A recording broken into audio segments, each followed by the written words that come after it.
We're up, we're live. Charlotte Lewis, my new blind date, as we have just distinguished whilst chatting backstage. It sounds so glamorous, doesn't it? Chatting backstage in StreamYard. I was know. like, this is kind of nerve-wracking. I've never done a podcast with someone I don't know before. And Sarah said, you have to speak to this lady. She's amazing. And then we were starting to figure out how you know Sarah, and we're not even sure if you do. So now, Sarah, there's an unanswered question out there. Who knows? Do we know this lady?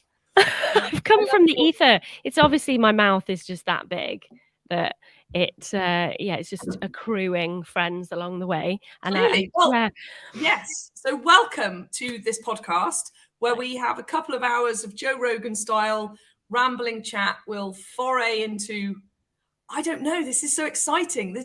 And I'm realizing, so because I don't know you, with all my other your podcast number 22 as well, and we're back. We haven't done any for, I'd say, a couple of months, because I had my grandma was very ill and then passed away, and it was Christmas, and I was just like, ugh. And so we're back. It's January. You're new. January's quite a new month. Fresh. And it's like, oh, normally I know how this is going to go. I know what I want to ask people, and I know what I want to extract from their exciting journeys. Whereas I'm fresh. I am quintessentially the blind date, which is great. Literally. I love that. So this is fun. The new blind date style podcast. So what do I want to ask you? So we are loosely connected through the Dawn Stalkers, which is so basically we're both mad because we like going in the sea, which is, for those that haven't been in the sea in Penarth, it's muddy and brown. Yeah, it is. We go in all weathers at dawn. So basically we're both nuts. That's a good way to do it. And I'm doing that. Well, I'm even more crazy then, because I'm originally from the Gower, originally from Mumbles. And so the sea by me is kind of beautiful. There's none of that sludge. So I'm even madder because I've kind of... You know what it can be. Come to the muddy realms of Penarth. But yeah, I started cold water swimming it must have been about 4 years ago now. It was through a friend who's called Josh. He runs a company called Summit Good, a community farm space. And he was actually raising funds for that farm at the time. And he said, I'm going to commit to 1,000 swims, not realizing that sort of equates to 3 years. 3 years worth. Yeah. I might just do that. Yeah, the maths. Because I was like, 1,000 swims, that sounds great. But obviously it's like one swim a day. So he swam for 3 years. And actually I was just watching his, much like, I'm sure how lots of people get into it, watching his social media and seeing him get into the sea. And I thought, I live right by the sea and I've never done this before. And I thought, I wonder if I can. Quite competitive. So the first time I did it, and I actually talk about this a lot in terms of public speaking because it relates so much. The first time I did it, there was this feeling of my entire body kind of shutting down and going, what on earth are we doing here? And my brain kind of followed suit, was just screaming at me like, this is wrong. Why are you here? Get out. Yeah. Kind of like what happens when we step up to the mic, right? We just go, oh my God, get out. That fight or flight really does take hold. And then at some point, my body just took over. And this little voice that I don't think we have much access to, this sort of compassionate inner voice, just went, you've got this. Why don't you just try and breathe? And I breathed. And everything, this kind of like cloud of warmth just came over me. And I thought, okay, I'm okay. And then I started loving it. And then you get out and you feel like you've, I don't know, had some sort of drug. Yeah. And it's very, very addictive. Very, very addictive. So I kept going then with my friend Josh. And every morning I'd come out a little bit like a tumble dryer. And then eventually, like just shaking and sort of not being able to stop quivering. And eventually then that sort of tumble dryer syndrome just wore off. And I've heard since that's apparently your new neurons forming to try and deal with that situation. So my body and my brain was learning together. Yeah. And it just kind of made this really beautiful appreciation of what my body and brain can do that's past logic. You're not supposed to get in there, but you feel great after it. And I'm sure that sort of resonates with you, that feeling of like, no, I don't want to. And even now getting in the car when it's raining or whatever, and then you get down to the shore, you're just like, I don't want to. And then you're like, I'm glad I did. And that's the same feeling as for me, public speaking. Like, I don't want to do this. I don't want to do this. And then you do it and you go, gosh, I'm really proud of myself that I did that. It's a big high as well, isn't it? Well, when I do it, it's a big high afterwards. It's like, woohoo. Yeah. So what sort of public speaking do you do? Has there like been some brilliant stages that you've, I kind of avoid it. I avoid it, actually. I don't mind it. Is it? Right. So it's a really, I was talking to my mum about this at the weekend. It was really interesting. So I've been in personal development for 20 odd years now, 42 now. And I used to go to the Yes Group in Cardiff, which is a Tony Robbins offshoot. And there was every month there was, someone would speak and, a bit of a community and all the rest of it. I hadn't been to any of Tony Robbins' stuff, but my mum had said, come along to this. And there was a profiling talk once. And so it's like star, deal maker. I can't remember all of the other ones. And someone just went, it's obvious what you are. You're a star. And I was like, oh, right, okay. And of course, someone said that to me. I just went, oh, well, they probably know. And I didn't ever actually do the questions, right? Yeah. So I can public speak and I can speak in front of, I've done cookery demonstrations in front of hundreds. I've had the whole thing of like Charlie Dimmock was doing a demonstration, then I was doing a cookery demonstration. And I was like, I know this is weird. How am I here? I did it and it was great. And I went through all of the stuff of like, I basically taught people how to make a grated vegetable soup. It was at the lovely Lam Goughlin Food and Flower Festival. It was years ago. Okay, yeah. I was like, people are going to think I'm a fraud. I'm just grating some veg and making a soup. It's the most simple thing in the world. And I had a queue afterwards of like so many people going, oh my God, that was amazing. And it was so simple, but it was so obvious, but didn't know how to, all of that. So I could do it. So I'd had that experience before being told, oh, you're obviously a star profile. And actually, I'm not a star profile. And it screwed my head up for ages. And it's really, I think, useful to say this for people listening as well, because I thought I should enjoy public speaking, right? I thought I should be good at it. I thought I should feel energized. And the reality is after I have done public speaking, I'm exhausted. Like it takes me out of the game for a couple of days. And I don't know what everyone's experience is. And later on, I did the work of what profile am I? So I'm a deal maker by profile. So I will public speak to get deals done and to network. And then it was like, oh, it makes so much sense now. So I can do it if it's part of the greater thing, but actually public speaking for the sake of public speaking. Like I've met people who are like, oh, I want to be on the stage like Tony Robbins. And I'm just like, really? Like, why? Yeah. It's not my thing. So I'm a deal maker, which is why property works. It's why I love dealing with people. It's why I love these conversations. Yeah. Not in a, like what can I get deal makery type of way, just like win-win through like win-win. How can everyone on this planet work together and, and link up. Yeah. I think that's a great sense of awareness to have though, because if you're thinking, there's a bigger picture to this, that's an amazing point of like a great place to put your focus somewhere elsewhere and just think, if you're exhausted or if you're thinking, oh, I'm not getting this, I'm an imposter, that's really draining, right? But if you're thinking beyond that and you're thinking, I know how to make deals, I know how to link this person up with the other person, then suddenly your focus goes off you in that moment and your performance grading and judgment and onto the bigger things that you are able to do with this platform, right? Which I think is so useful for anyone listening who might be thinking, oh, public speaking, that's my worst nightmare, or that's really scary. But I very similarly to you get very exhausted after public speaking. So a lot of energy, right? It's a lot of energy. And actually, interestingly, thinking about Tony Robbins, I've forgotten the condition he has, but it's something along the lines of like giganticism. So his cells kind of regenerate at an alarming rate. And actually, he talked about having a brain tumor that was evolving. And he went to a couple of different doctors and neuroscientists and things like that.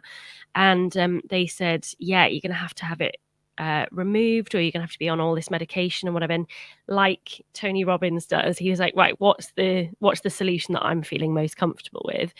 And he went on and on to different doctors, and eventually he found a doctor that said, you do have a brain tumor and it is growing, but because of the level of performance that you give every show, you are burning more calories than anyone else, like on the planet, essentially. Wow. And because you're working at that rate, you're quelling the sort of development of that tumor. Wow. So he was like, if you keep doing what you're doing, you're almost like replacing it, and it balances itself out. Amazing. Which is just crazy. So that's the level of energy that he puts in, you know. So we might think, oh, he's totally energized by it, full stop. But again, even people like him who've done it, you know, probably millions of times by this point, takes a lot of energy. And it's a lot of give, and although there's an exchange and there's an energizing from the audience, there's a level to which I don't know, I'd be interested in your thoughts on this. For me, it's almost like the energy back from the audience is like adrenal energy. It's adrenaline. It's not sustaining energy. So actually, once all of that's gone down, so I used to speak for Funzing in London, and they do talks. They basically organize talks. They organize the tickets, the venue, and then I would basically just be able to show up and speak and talk about money and property and getting financially free. And it would take me a couple of hours. I'd go for dinner afterwards because I was in London, so you can go for dinner at 10 o'clock. It's an evening thing as well, which for me, I'm just like, I want to be in bed. And it would take me a couple of hours to come down, and then the next day, it's almost like I'd get energy back, what I'd given out, but it'd be like, for a couple of hours, and then crash.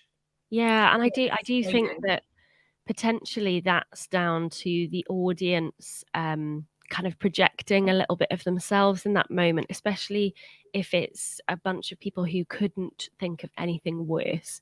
They're kind of in the audience going, wow, oh my gosh, I would never be able to do something like this. How are they doing it? They're amazing for doing it, but I could never do something like that. Oh, what if something goes wrong? So you have all of that kind of nervous energy that's from the audience as well, right? Like, they're holding a mic. What if something goes wrong with that? Or they're wearing heels. What if they trip?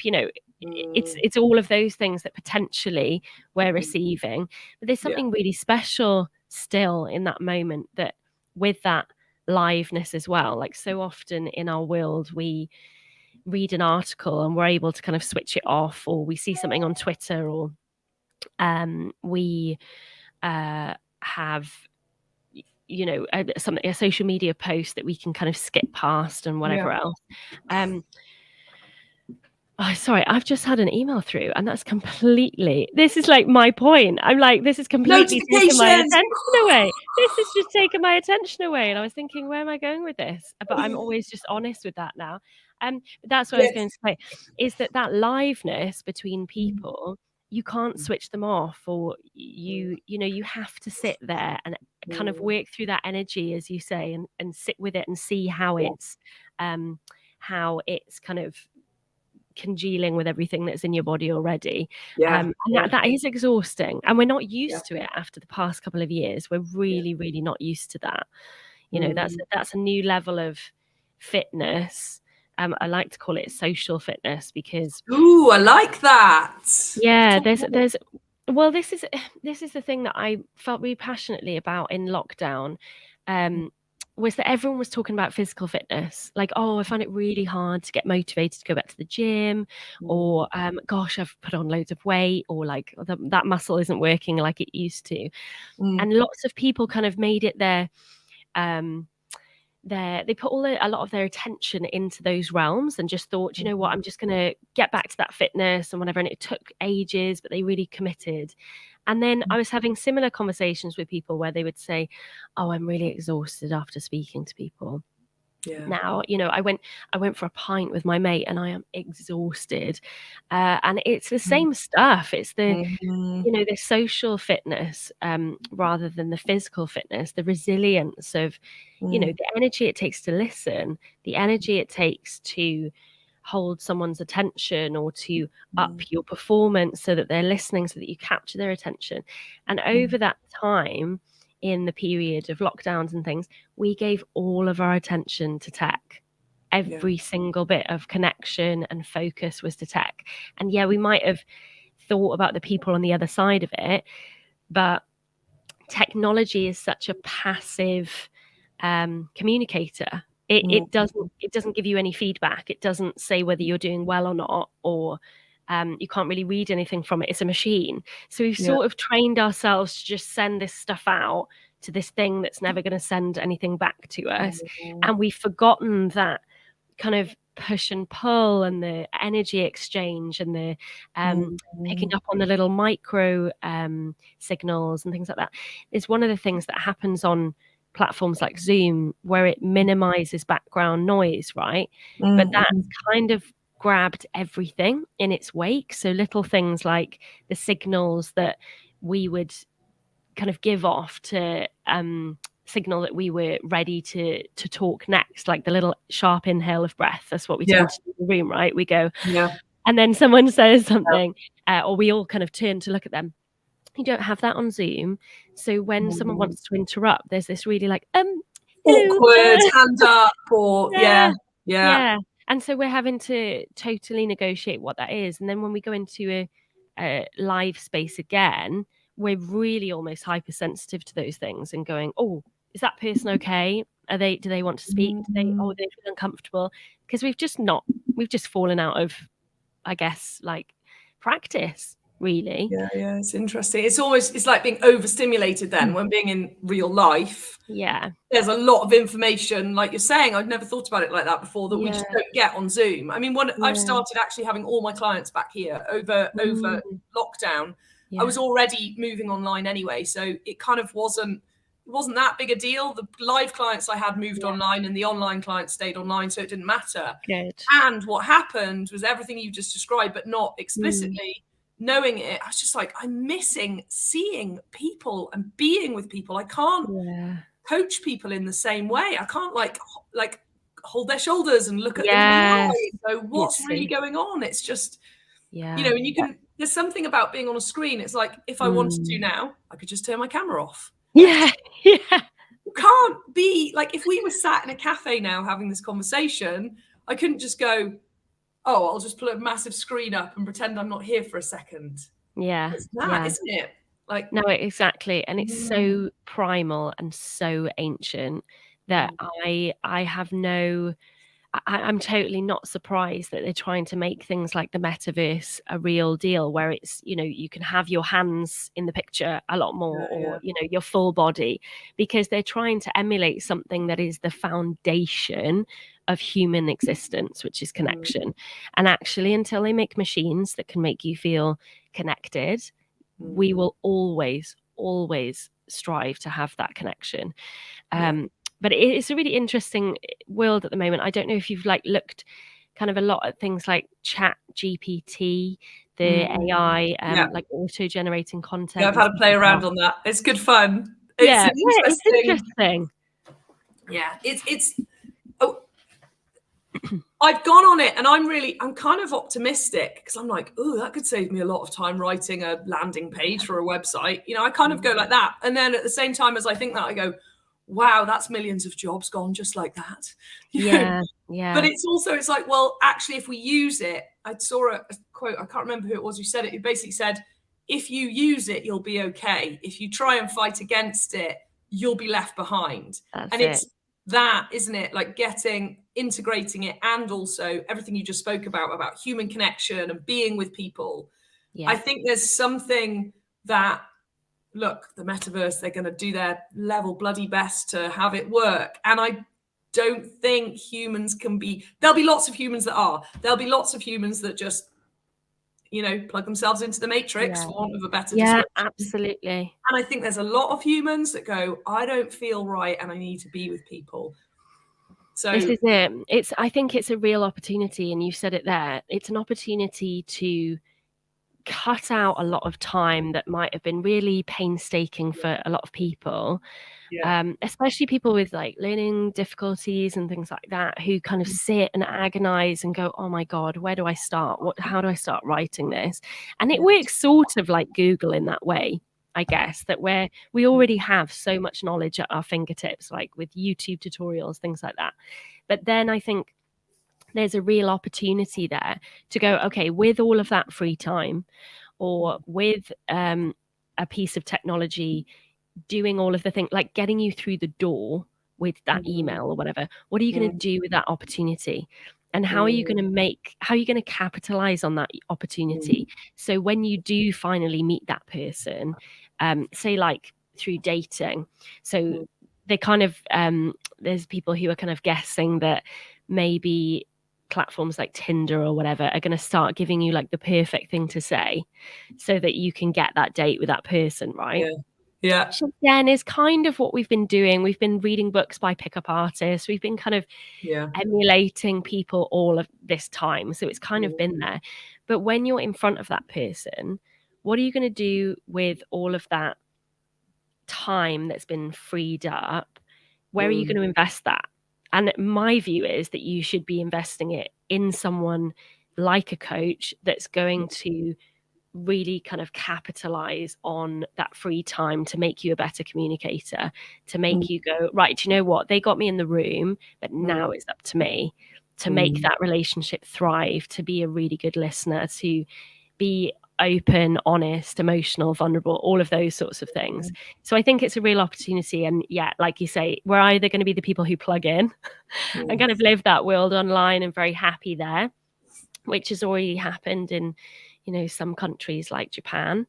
There's a huge epidemic of people not in relationships, and the birth rates have completely plummeted because people aren't connecting. And that's kind of enough to have a virtual partner, because the job industry is so taxing.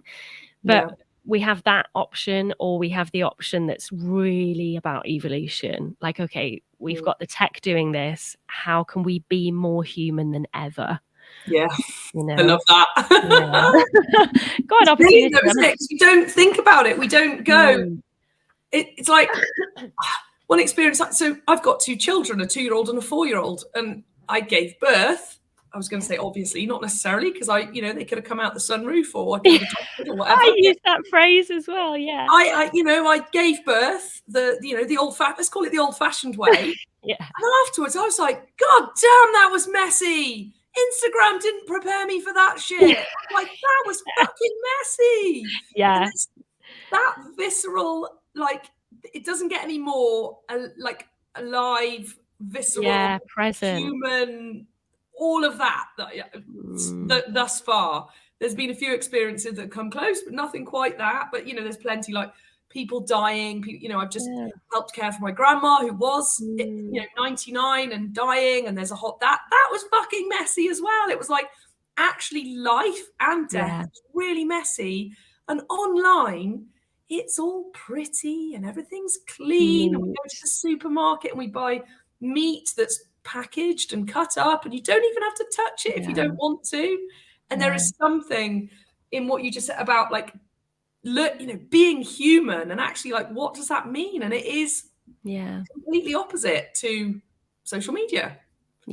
It's not perfect, it's messy. And I think by having all of these platforms that really push for perfection, and the filters and the kind of ChatGPT just gets it in an instant, I think there should be this kind of contrast, which is, what about the imperfection? What about the messy? What about the things that take time? The things that aren't instantaneous, and craft, all of those things that humans are amazing at. Machines can't do those messy things. They can't be imperfect. That's what they're designed to be, is perfect straight away, right off the bat. So I think it is about exactly what you said, like whatever form of coach you are in the cafe with the person who maybe grabs them and uses a certain tone of voice, or finds a really interesting and surprising way of accessing those people, I think that's where it's going to go. And I think that's where the conversations around things like authentic voice are really coming into the fore, that people are now going, okay, well, what's the scruffy and messy version of this, rather than I always think of this, the character on The Simpsons, like Troy McClure. Is it Troy McClure? Hi, I'm Troy McClure.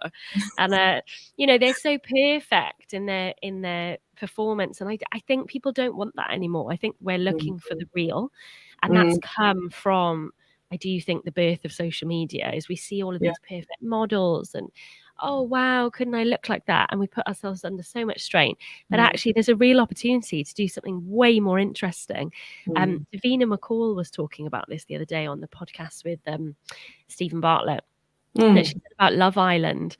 And she said, I'm desperate for someone to commission me to get a load of 50 plus divorcees, mums and dads, wobbly bodies, quirky boobs, whatever, to be on TV, because I know I'd watch that. And I was thinking, oh my God, I'd actually watch that, rather than the perfect, almost like the Hercules of dating.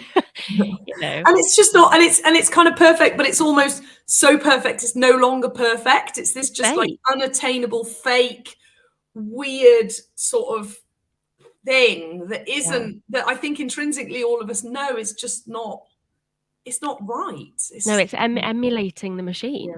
And what's the point? Like the biggest fallacy is to believe that we should be emulating a machine, a perfect thing, whereas actually being human is way cooler. That's, being unique. Like we don't even have to try at being that. Even if you're a twin, you have different perspectives and outlooks. And I think that is the biggest joy I get, is to encourage people to find out what being themselves is, rather than pushing themselves into a sort of, square peg round hole, and teaching them about their instrument that's going to help them along the way.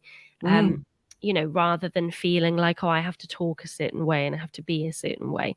There are loads of things that will make you look more comfortable, that will make you sound way more comfortable, and to make all of that, as you say, like that energy be protected.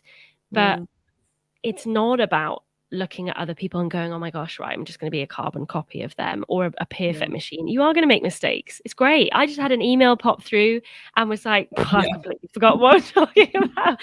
And that's real, right? Because everyone can relate to that. Everyone can go, oh my God, that happens to me all the time. And rather than trying to be perfect, I'm just gonna be like, well, do you know what? I'm dyspraxic, so things like that really do.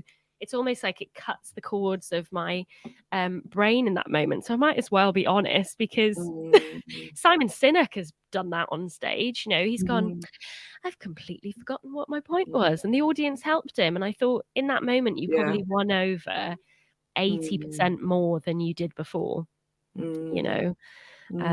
So it's an interesting world at the moment in terms of authenticity and perfection. It's I think people come to me wanting to be perfect, and then they realize, oh right, she's going to actually get me to be really real, which is hard. Well, no, but and that's the journey, right? I think that's the journey. Whatever. There's a couple of guys who've got it's called Better, Bolder, Braver. Their community. They're basically they're marketing people. I met them at summer camp in last September, and they do marketing, but what they talk about is they say, we're the people helpers who help the people helpers.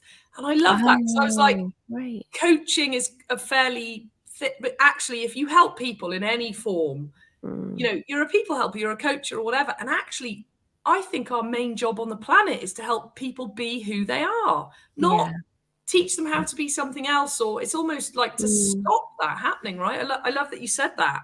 I remember going to, what's the organization called? Toastmasters. I want to say Toastmasters. Oh, yeah. I went to Toastmasters years ago. I can't even remember why I went. I think it was just in the world of, I actually can't remember. It was probably like, give it a go. Yeah, one of those. Because I was already speaking. I was like, now I'm like, why did I do? I was already speaking. So it was kind of, but it was here's the thing, and look, I think Toastmasters is great. I don't want anyone to come away from this with me going, oh, you know. And what happened to me was I was getting feedback to basically be not me, right? I walked around too much. I waved my arms too much, and I was like, and actually at that point I was like, I don't need this. This isn't helpful feedback, because if I start trying to stand still and not move my arms around so much, I'm gonna seem like an awkward motherfucker. I'm just gonna be weird, because I literally do wave my arms a lot and I walk up and down the stage, and some people might find that irritating, and that's who I am. You know, there's a level so, you know, and there was helpful feedback. So I thought, well, if you're going to do that, you better make sure your shoes aren't clumpy. Fair enough, you know. But I love that you said that what you try and what you do is you get people to be who they are, not be something else. Because there's a lot of world out there where it's like, do it this way. It's the same in property and financial freedom. Do it this way and you'll get the results you want. And it's like, no, you won't. Just because someone else did it like that doesn't mean it'll work for you. Yeah, sure. Yeah, I think it's a balance, because obviously, like, so I come from a background in theatre. So I'm working as a theatre director for like years and years. And that was my training. So I did a master's in theatre directing. And again, what people think that is you go up and you tell people what to do. And obviously, that's going to be fine for like the first, 10 plays that you do with people who aren't professional actors, because they're just like, okay, I'll do that, in maybe in like Amdram or something like that, or like when you're just having a first go, and that is your access point. You go, that's how I'm going to do it. I'll tell them what to do. And then obviously as you go up the professional scale and you learn the craft, it's way more about what you were just saying about developing awareness and going, are you aware that this and this is happening? And if that's distracting from their message, then obviously there's a conversation around that. But if it is part of who they are and it shows their energy, and the alternative is to sort of stifle that performer, then there's not really that much point. So I tend to use all of those kind of balancing acts, the spinning plates. So if there's something that I can see in that person that they're not showcasing, then I'll try and tease that out. If it's the fact that there's a lot of people out there who are really, really skilled in their jobs, and there's so much on top of it, like imposter syndrome, or that feeling of I've got to make myself smaller, because that's, again, like you said about people pleasing, that's the way to people please, that's the way to get what I want, and all of that sort of thing. And actually it's crap. That's not how you're going to. People love assertive people who can ask for what they want and be who, be the persona that they want to be, that feels really truthful. So it's a constant checking in, really. Like, we do a lot of recording and reflecting, and if it's something that they want to keep in that's helpful to their message, like, I'm sure that whatever you were talking about, passion was a really big element of that, right?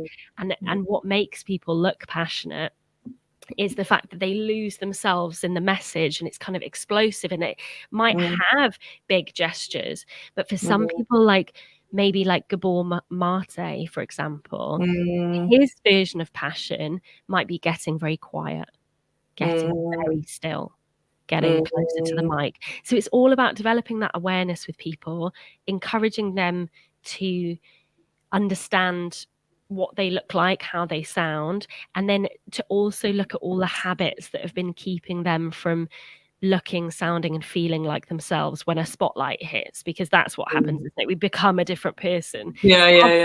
Public speaking is weird. Caroline Goyder says this. Public speaking is the only thing we put public on the front of. We don't say public dancing or public singing. It's just singing, right? Interesting, that really, really hits the nail on the head, that somehow this is like for the public, and I am here to be judged. And that comes from a really ancient practice of oratory, speaking in a stadium and commanding people to listen.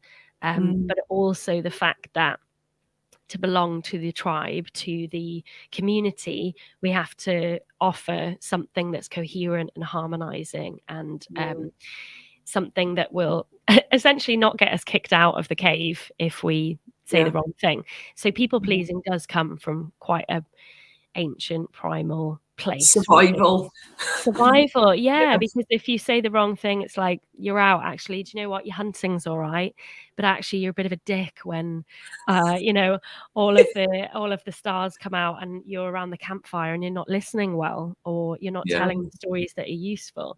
So it all comes from a really cool primal place. Yeah, definitely a skill that's worth like investing in, especially with tech. Because where are you going to be when tech takes over your job? What's the like? How are you going to compete? I think BuzzFeed, I heard recently that they've cut 80% of their staff, and they've had something like 50% more clicking, more engagement. So that's a reality, isn't it? That we're going to have to get better at being human rather than emulating the machine. I think it's the out with the industrial revolution, in with the technological revolution. But with that, there needs to be something, that human revolution, I guess. No, it's really interesting to say it like that. And there's something for me, and I'm going through this in my own business, where I come from a chef background. So I worked in kitchens for 17 years. Oh my gosh, wow. Right? So tough. 80-hour weeks. I did a couple of days for Gordon Ramsay. I've worked for Raymond Blanc. I've worked with some hard asses that basically not particularly pleasant, but at the same time it was like camaraderie, and we all loved it, and we all smoked cigarettes, drank coffee, and got pissed at night, and worked our backsides off, and all of that. So I come from work hard as a background, and even industrial age is work hard, right? It's like you've got to work hard, you've got to do more. If you want more, you've got to do more. Whereas what AI and tech is doing is going, no, you don't. We've got that. Yeah. So you need to write a website page, put the 2 sentences into AI, and I was messing around, let's see how good it is, and went, holy shit. In fact, I showed Grant from Dawnstalkers, right? Yeah.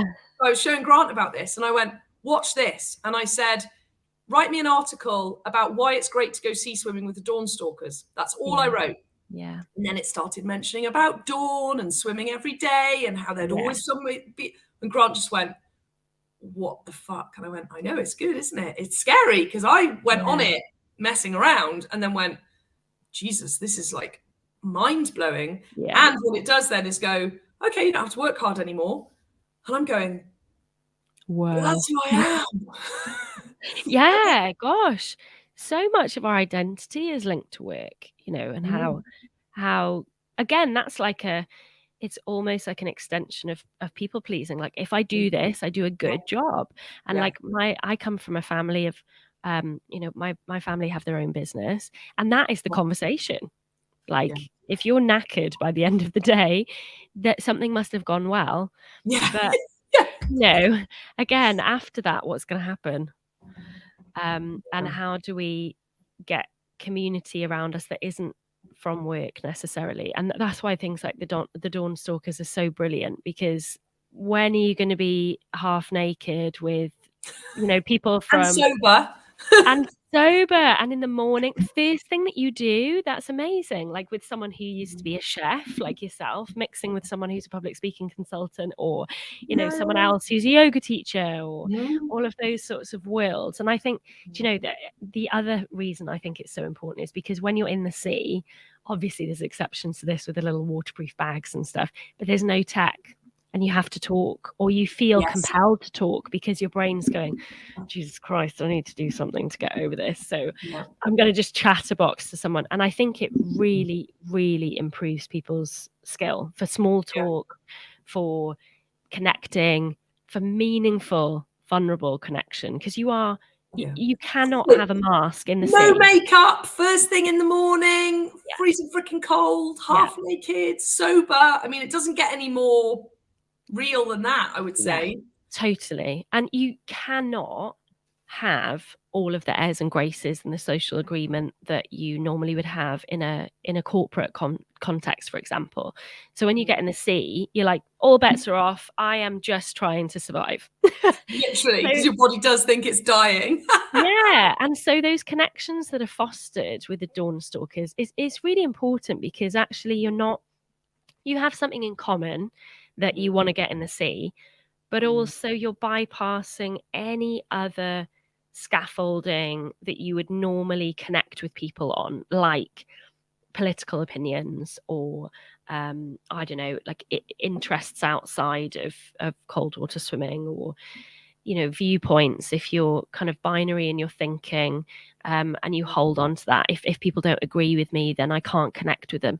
And actually, when you're in the sea, you don't care, because it's not going to come up. And you're connecting about, we feel like we're fucking dying. So there's a Yeah. level to it. It's like all of that, you could be completely polar opposite, and yet Totally. you've got a shared thing of everything Survival. at that moment. Yeah, exactly. Survival. It kind of just brings into reality that it doesn't actually matter, because if the person, I think Brené Brown talks about this in Into the Wilderness, like, does it really matter if someone is saying the thing that you want to hear, like in terms of your politics and your opinions? Or does it matter that actually at that moment someone's going to look at you in that sea and go, yeah, I'm afraid too, or you've got this, or whatever?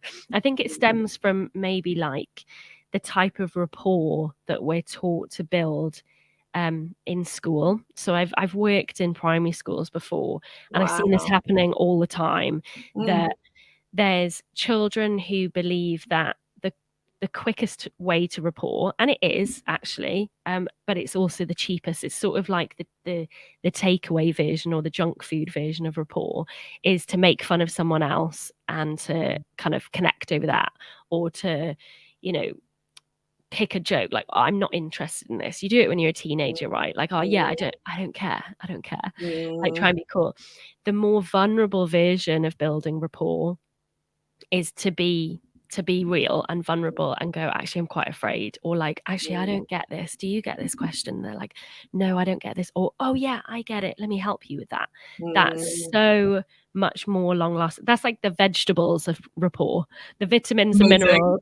Yeah. And then you've got the junk food, which is like, yeah, I just connected over this because they agreed with me.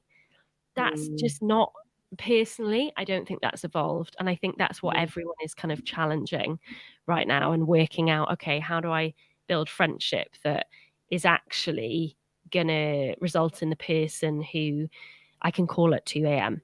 and they'll be there for me. And I think that's the sort of community that places like Dawnstalkers fosters, which is amazing. We really need it. I guess it would have been like church, or a religious output at some point, maybe, but I think we're evolving what that is. So funnily enough, we have joked that going to the shore is, I go on a Sunday as well, and I have said it's like going to church, and Grant is remarkably like Jesus. So we've had many a joke about the Dawnstalkers and church. So did my friend Josh, and he's got this beautiful tattoo actually of Jesus's face on his chest, and there's some absolutely incredible pictures of him in the sea, and I was like, this is very much like a spiritual kind of thing. But like, however you want to call it, that's the beautiful thing, right? Some people would go in for mental health, it's kind of their church, or maybe it is a closer connection to God or love or whatever.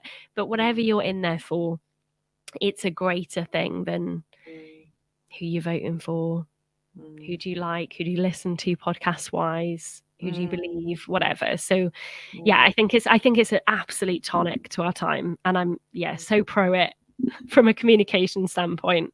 It's really interesting actually bringing up church, because there's something there as well about, we've lost ultimately, most people used to be religious in some way, shape or form, and now it's like chuck out the rule book, and now as humans we're going, well, how do we connect? Because everybody went to church. It wasn't done by race or wealth or business or what your beliefs were. It's like you all went every Sunday, and I've had some amazing experiences. I went to Joel Salatin's farm in America. I did a couple of days on his livestock farm, and they're Baptists. And it happened that I went over a weekend when I went for a tryout to do. So my other passion is farming, right? So I've been a chef. I'm passionate about food. I'm passionate about farming. So the guy that you mentioned, right? I was going to say, I'm going to have to connect you and Josh. I want to come back to that, because one of my things is about food and people's eating sustainable, like eating real food, Oh not yeah, you'll get on. yeah, I have a feeling when you mentioned them, I was like, right, remember that. And they all, so I went to church with them on the Sunday, and it's a Baptist church, and obviously all churches have their varying extremes. These guys weren't extreme, you know, they weren't with plaques, Yeah. you know, going anti-abortion stuff. This was like, and it was amazing. There was a session before church started that was basically like a personal development session, but based on the Bible. But it was actually about addiction, that one. Then we had the service, and there was music and singing, and like I was so moved. I was just like, oh my God, this is amazing. Yeah. I struggled with the God bit, but everything else that church does is just, it's what we need. It's like, I totally, I couldn't agree with you more. And I think, like you sort of said it, that we've thrown the baby out with the bathwater, right? And we've, like, what I see evolving at the moment is really great, like women's circles and men's groups and walking groups and things like that. And I think we are at that point where we're really hungry for something like that. And yeah, church and, you know, other religious places like temples and wherever else, they have it. And you do kind of walk in and go, gosh, some people would pay a lot of money for this. In the self-development realm, like that you know, it is crazy. But I think it's about something about being consciously like taking inspired action to actually benefit the way you communicate, the way you hold community around you, the way you eat food. I think there's so much in food, like and eating real food. Like I've been a vegetarian for a long time and a pescatarian, and actually I've always said if there's a better version out there, if something happens with my body, I'm willing to be flexible. I'm not kind of vehemently, you know, stuck. And I think there does need to be a big conversation around food, especially with things like fake meats. I mean, that's another thing, right? We've got like we've got the fake Instagram, like trying to be machine perfection. Let's speak this way because that's the best and most effective and most efficient. And actually, you know, I'm quite concerned with like how that's spilling into all of the realms of how we live, even with things like meats or whatever. And like, as I say, like I don't eat meat, but I do worry about that sort of efficiency conversation coming into things like food, because it's like, what are we doing it for? Is it so that we can, you know, we can drink our meals now so that we can work harder and faster and not sit down at a table and not be with people? Yeah. And actually that, like, working with your digestion, it might feel quite unrelated to things like public speaking, but it's a huge part of like how you sustain yourself on stage, how you sleep the night before, how you settle the stomach when you're feeling like, oh my God, I really need to go to the toilet or I want to vomit before. Like, if you don't have a connection with that region, then you are going to be really nervous when something alerts you to something's wrong, you know, and you've just kind of been dragging it along and eating something to keep you kind of going. So it all, you know, it's holistic. It all relates to one another, I think. And how do you, so when you're working with people, what do people come to you saying? Like what's... Yeah, there's a variety really. There's lots of there's lots of people who might come to me for things like a job interview, or perhaps they're applying for a certain course and they're thinking, you know, I didn't get in before and I want to know why. Because interviewing still is a huge part of how you'll get the job. It just is. It doesn't matter who you are on paper as much as helping them you are when you show up. Yeah, because like you're gonna have to work with these people. So that's a huge part of it, right? So they might come to me with, I'm not really sure why it didn't work last time, and I want to get the best out of this opportunity next time. Or, you know, maybe they've done a lot of public speaking in the past. Actually, they're really comfortable with it, but actually they've never thought about their audience. They've never thought about their audience's experience. They've they've bypassed that level of confidence and they don't have the imposter syndrome or they don't have the nerves anymore. But actually, they're not a very exciting speaker to watch, frankly. And a lot of people aren't comfortable giving them that reflection. They don't know how to give those responses. Like yourself, you said someone's feedback was don't walk around so much or don't gesture so much. That's not active. Something like don't. Like I would never tell an actor don't say this like that. You know, it would be like a coaching conversation. You'd say, what do you think is going through their mind at that moment? What do you think they want? How do you think they're going to get it? How do you think they feel if they don't get it? And so all of those conversations can come into the way they perform. And actually then by, for example, like upping the stakes of your performance, if you're a comfortable speaker, but I introduce something like what's going to happen, who are you speaking to? Sometimes they haven't even thought of that question. So suddenly that keynote speech has gone from being just a delivery that's really well executed, that's comfortable and calm, to being something that you come away from going, like, as an audience member, like, wow, they really spoke to me. And that's not always about content. It's a marrying together of good content and good execution and form. And normally we get really bogged down in the content and we don't think about the form. We just kind of think about it at our computer desk. We're like, yeah, I'll write that. That'll be good. That'll sound great. Never stand it up, never have feedback. And then we go into the room and we wonder why it hasn't landed as we'd hoped. So it's mostly job interviews.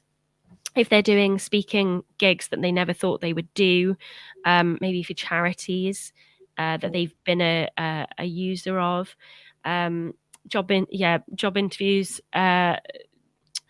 applications for courses, podcasting, TV presenting, live performance, presenting. Yeah, there's a variety. Or as well, I think we've talked a lot about the kind of tech side of things and the AI side of things and the hunger that people have now for the imperfect. A lot of people want to see the face of that company. So they don't want to see an actor perform on behalf, or they'd like to see that, but they'd also like to know who's the CEO. Who are they? Do I like and trust and know them? And how can I get to know them better?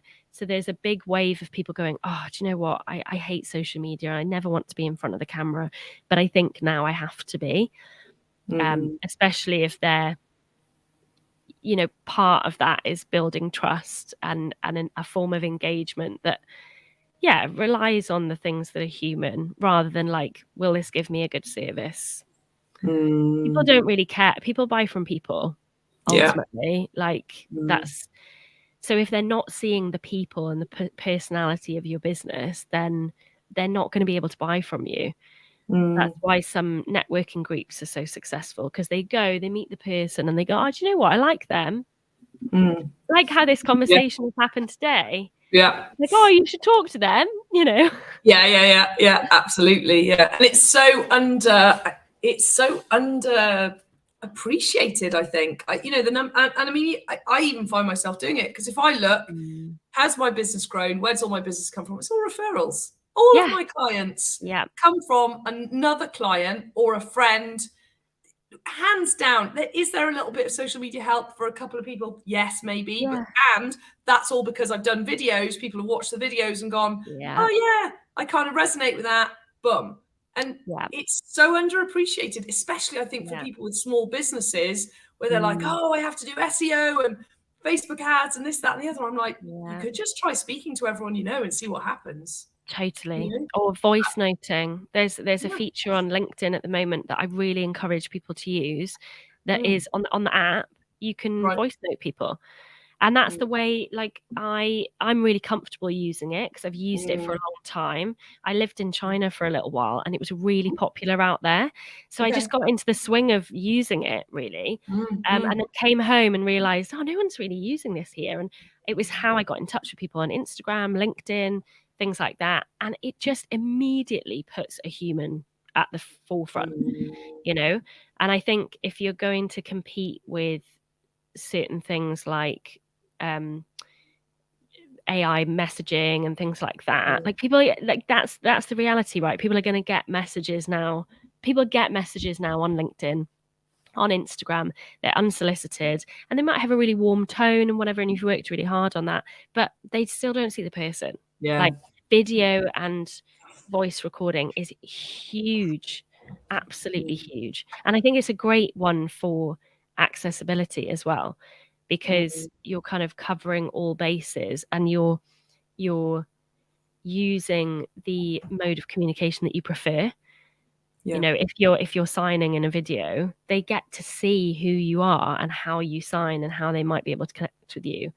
So it's really exciting, I think. And I'm glad, because I think like this is the stuff that my entire life has prepared me for.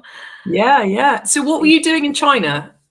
So I was directing out there. Yeah. Wow, So I was working with children who did Shakespeare.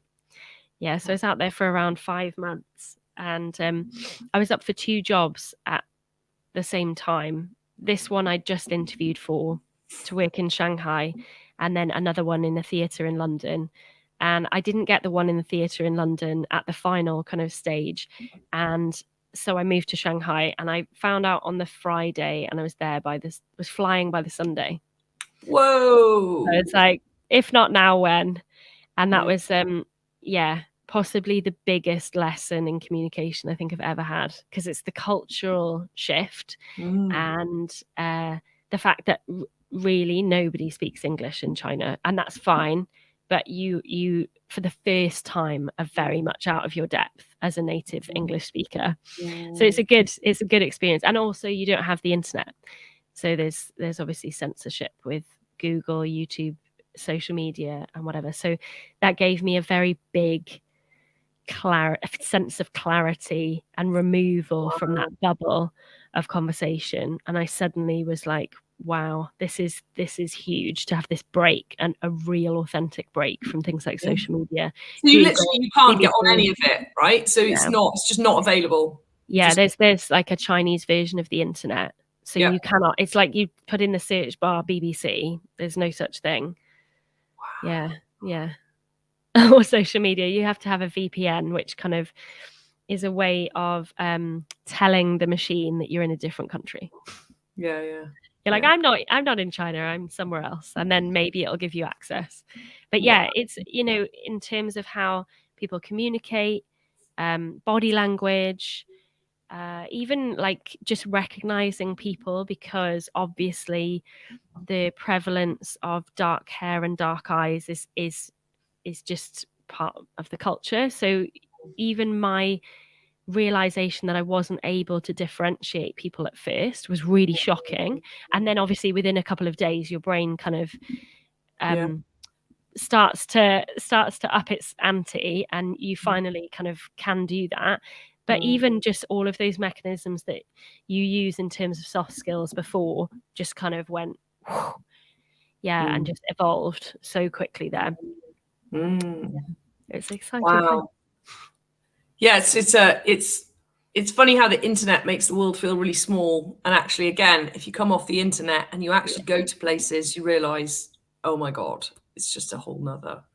Yeah, totally. And I think that expands into what people's idea of their potential a lot of times. It's like, oh, I'm only able to, stay in this area of expertise and do this job that I've been doing for however long. But actually, to think bigger, like you say, like the world is bigger than just that one role that it has for you. Like, I don't know whether you ever imagined doing speaking gigs and what you do now after working in the kitchen, right? No way. It was like, didn't even exist. Yeah.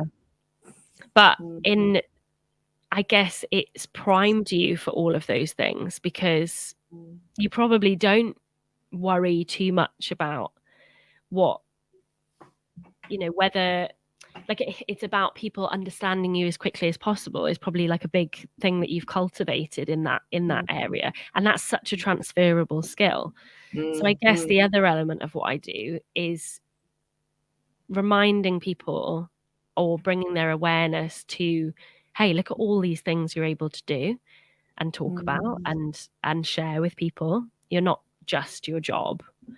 Yeah. It's huge, isn't it?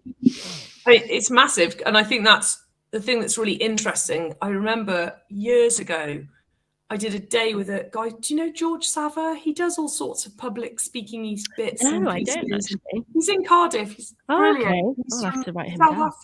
South African originally. I'm not even sure what he's doing now. We haven't been in touch for ages through BNI and networking. And anyway, he did a day on speaking. And I remember him saying he did an exercise basically where he got everyone to talk about something that they know about. It was really easy, and then he got people to speak about something they knew nothing about. It was like, and that, you know, like what you just said, is when people talk about what they're passionate about and what's them and be them, it's amazing what happens versus trying to be someone else. Totally. And we can do that in our own wheelhouse of knowledge, the second guessing of like, oh, I don't know about this. Oh, I'm not really sure. And actually, one of the first things that I do with clients, a lot of clients, is we do a thing called babbling. So it's basically talking out loud to yourself for like 5 minutes plus at a time. So you might be babbling on your way to work, and you just put your phone out to record it, obviously before you leave. And then for the journey, you just kind of talk. And again, it's kind of like free writing. I don't know if you've ever done the Artist's Way. Yeah, the Artist's Way, exactly. So where you just kind of write and write and write. And for me, that never really kind of took off. I was kind of always figuring out what's my version of that, and it was speaking, actually. So I just mumble to myself, speak to myself, call it babbling. It's what babies do to sort of negotiate and figure out tonality and pause and things like that. That's how they learn. So we come back to that playfulness of like just babbling for 5 minutes. And out of that, a lot of us realize when we're listening back, you know, at the end of the week, how much we know.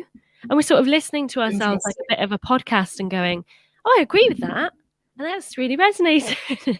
And you kind of go, oh, that was an accidentally on purpose kind of phrase that I said. I love that turn of phrase. But again, it's being able to get it wrong, being able to kind of go babbling feels a bit kind of like, oh, let's just shoot the breeze. Let's just take the edge off and whatever. And it's just for you.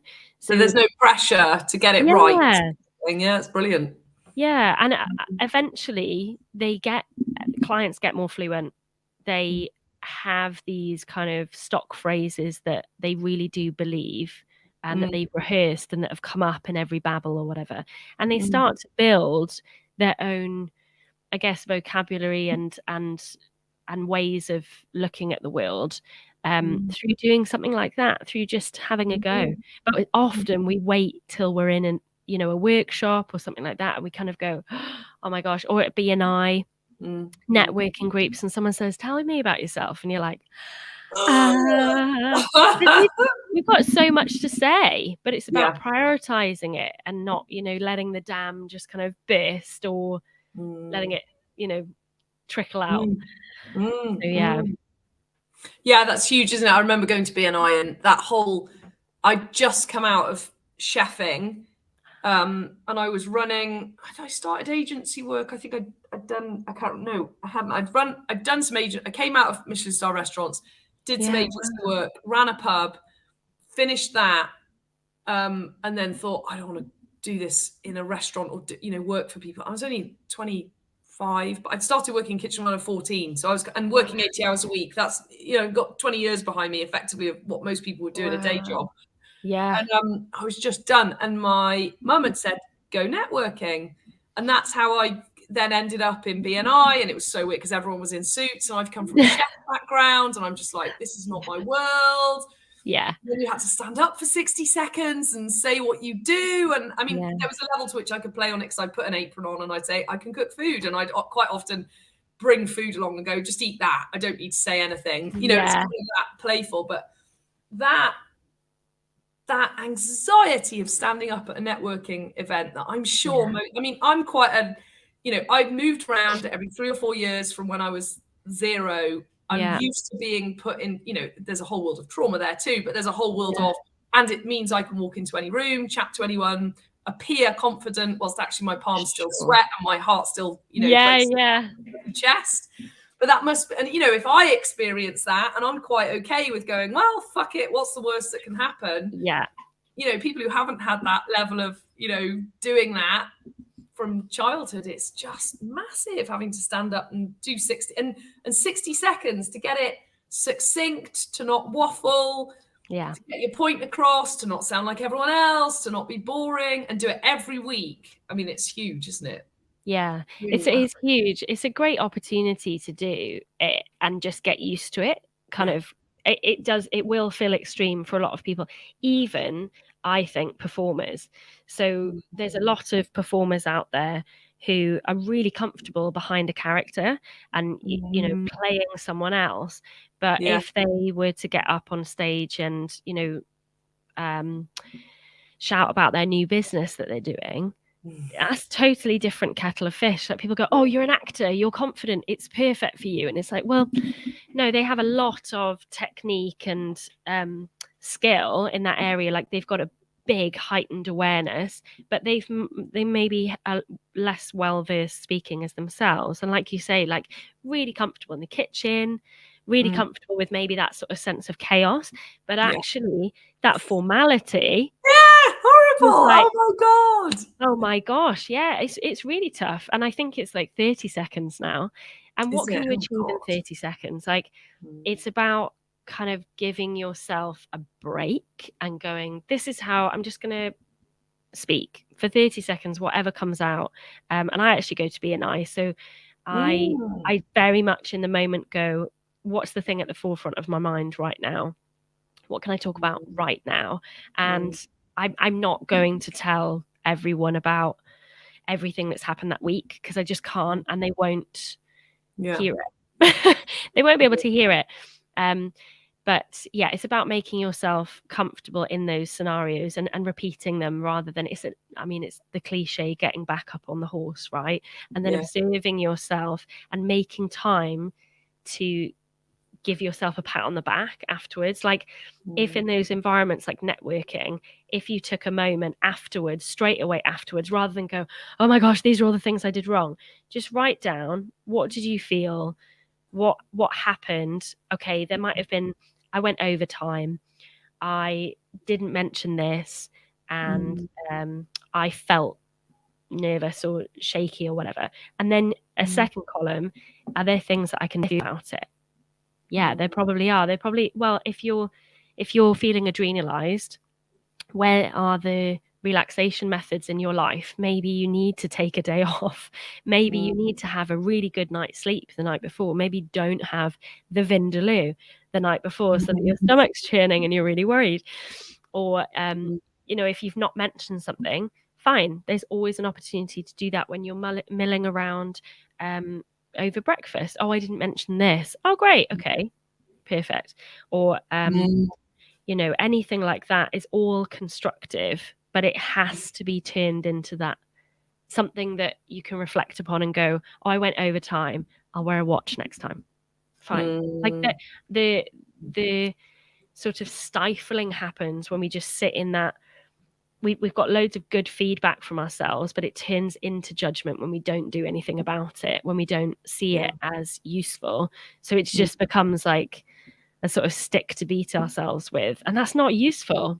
It might be a good motivator at first. It might be like, oh, I don't want to get this wrong. Like in those kitchens that you were in, it's a really bloody good motivator to like look alive, right? But actually, what else could it do for you? How can it be a resource rather than another stick to beat yourself with? Yeah. I feel for you in those kitchens, though. They're spicy. Again? I feel for you in those kitchens. They're spicy. Yeah. It's one, I think it's like everything. It's not good or bad. It was both. It was absolutely off the scale amazing and off the scale horrific all at the same time. And all at the same time. All of that world, just, you couldn't pay me any money in the world to get back in the kitchen. It's just not. And I still love food and I love cooking, and I still passionate about it and passionate about feeding people. But boy, would I do it again like that. No way. And I ponder about, is there a way to create restaurants that work and that aren't so, brutal, and that don't basically have traumatized people working in them, because in the main, chefs are all pretty screwed up. I'd put myself in that bracket. I'm not, saying that about other chefs, and that wasn't me. Lack of boundaries, don't think we're good enough, people pleasers, all of that world. And that's basically, professional kitchens. They're full of them, of people who've been brought up not feeling good enough. Because anyone who works 18 hours a day for not a lot of money, absolutely, knowing what I know now and teaching what I teach now, I'm like, wow, that was really messed up. That was really messed up. And I even remember at Raymond Blanc's Manoir, we'd have people come on stages, and they'd come in just for a couple of days to try it out, to then decide whether they, wanted to come and work. And they'd leave going, you guys are all mental. I'm not putting up with this environment. And we'd laugh going, you can't handle it. They can't handle it. Absolutely. And now I look back going, oh my God, they were the same ones, and we were literally nuts. It's just such a crazy environment. But it's sort of the badge we wear, though, isn't it? In this, like, how much can you handle? How much weight can you bear? And actually, I don't know where that's come from. Where you think, like, the more stressed I am, and the more I can deal with it, and the more I can sort of get on that treadmill and kind of go, oh, this week it's a bit easier, I can take a little bit more, the better at it I am. It's a very different, I think, just observing. I have the absolute privilege of observing, as I'm sure you do too, observing other people and really finding out so much about them and trying to support them in some way to make all of those things a little bit easier, that you do kind of end up going, okay, they're obviously not happy with this and this that's going on, so I'm not going to emulate that perhaps. Or they're really happy with this, or like, oh my gosh, they light up when this happens. How do I bring a bit more of that into my life? And that's why I think coaches need coaches as well. 100%. If you're a coach listening to this now and you haven't got a coach, give me a break. Like, you can't. I mean, again, that's my opinion too, but everyone can do what they want. It's like, come on. It just feels good. It just feels good to be able to just go, help. Or like, this is me, what's your observation? And that's basically what I do in a session, is people come in and they go, this is me, this is how I feel, this is my situation, I don't quite know how to do this. Can you help? And for some things I'll go, do you know what, that sounds like you might need to see someone else. If it's like I don't work with vocal dysfunction, like I'm not a speech and language therapist, I'm not a vocal coach, I am a director. And I use all of the things that I've used in theatre and bring them to the fore. It's about stage presence, craft, characterization, storytelling, like all of those sorts of things. But if there's an essential step that I think a client should take before they get to me, then absolutely, I wouldn't be so arrogant to be like, oh, actually, I'll do the role of the counselor too. So I think it's also about about that. It's like, having a bit of awareness, self-awareness with a coach goes a long way, because then you don't try and do everything yourself, people please, because you want to be everything to that person. You end up going, no, do you know what, I'm a director. I know some brilliant vocal coaches who can work on that, but right now it's not going to be me. How did you get into doing what you do now? So what was the journey of going from being a director, working in theatre, doing all these cool things like being in China and all that, into running your own business? What was the shift? And how long have you been doing it for? I've only been doing this since last January in this formal way. So I've thought about this for years, and I've kind of been doing this at a level for years anyway, because when you have a performer in front of you and they've got a monologue that they really can't access, and they're like, oh, how do I get into it? That's where I would light up. It was always the sort of micro moments of plays that I really loved. So rather than thinking of the whole big kind of vision of the performance, I would think, how can I get those words to really pop? And years ago, when I was about 17, I went to Guildhall, which is an amazing drama school. I just went for their summer school, and I had that. Like, now I look back and I go, oh my God, this is insane that I was able to do that. But at 17, 18, I worked with Patsy Rodenberg, who's like a world-renowned vocal coach and voice teacher. She's worked in the RSC, but she's also worked in prisons and with certain tribes, and amazing wealth of knowledge. And I worked with her. And I remember her introducing me to certain elements of the way I spoke, and I wanted to be a performer. And there were little things like postural correction, breathing awareness, considerations and visualizations and mindset around projection, things like that. And I remember just being like, oh my gosh, I've got this instrument that I've never been taught how to play. And I thought I was doing an all right job. I thought I was getting somewhere, actually. Like, oh, I can do this acting. This is, I'm fine. Make audiences laugh or whatever, that's fine. But actually, I was doing it kind of all wrong and not really connecting to the instrument.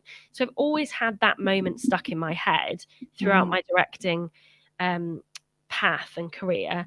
But then, obviously, when COVID hit, I was thinking, okay, where's the other option?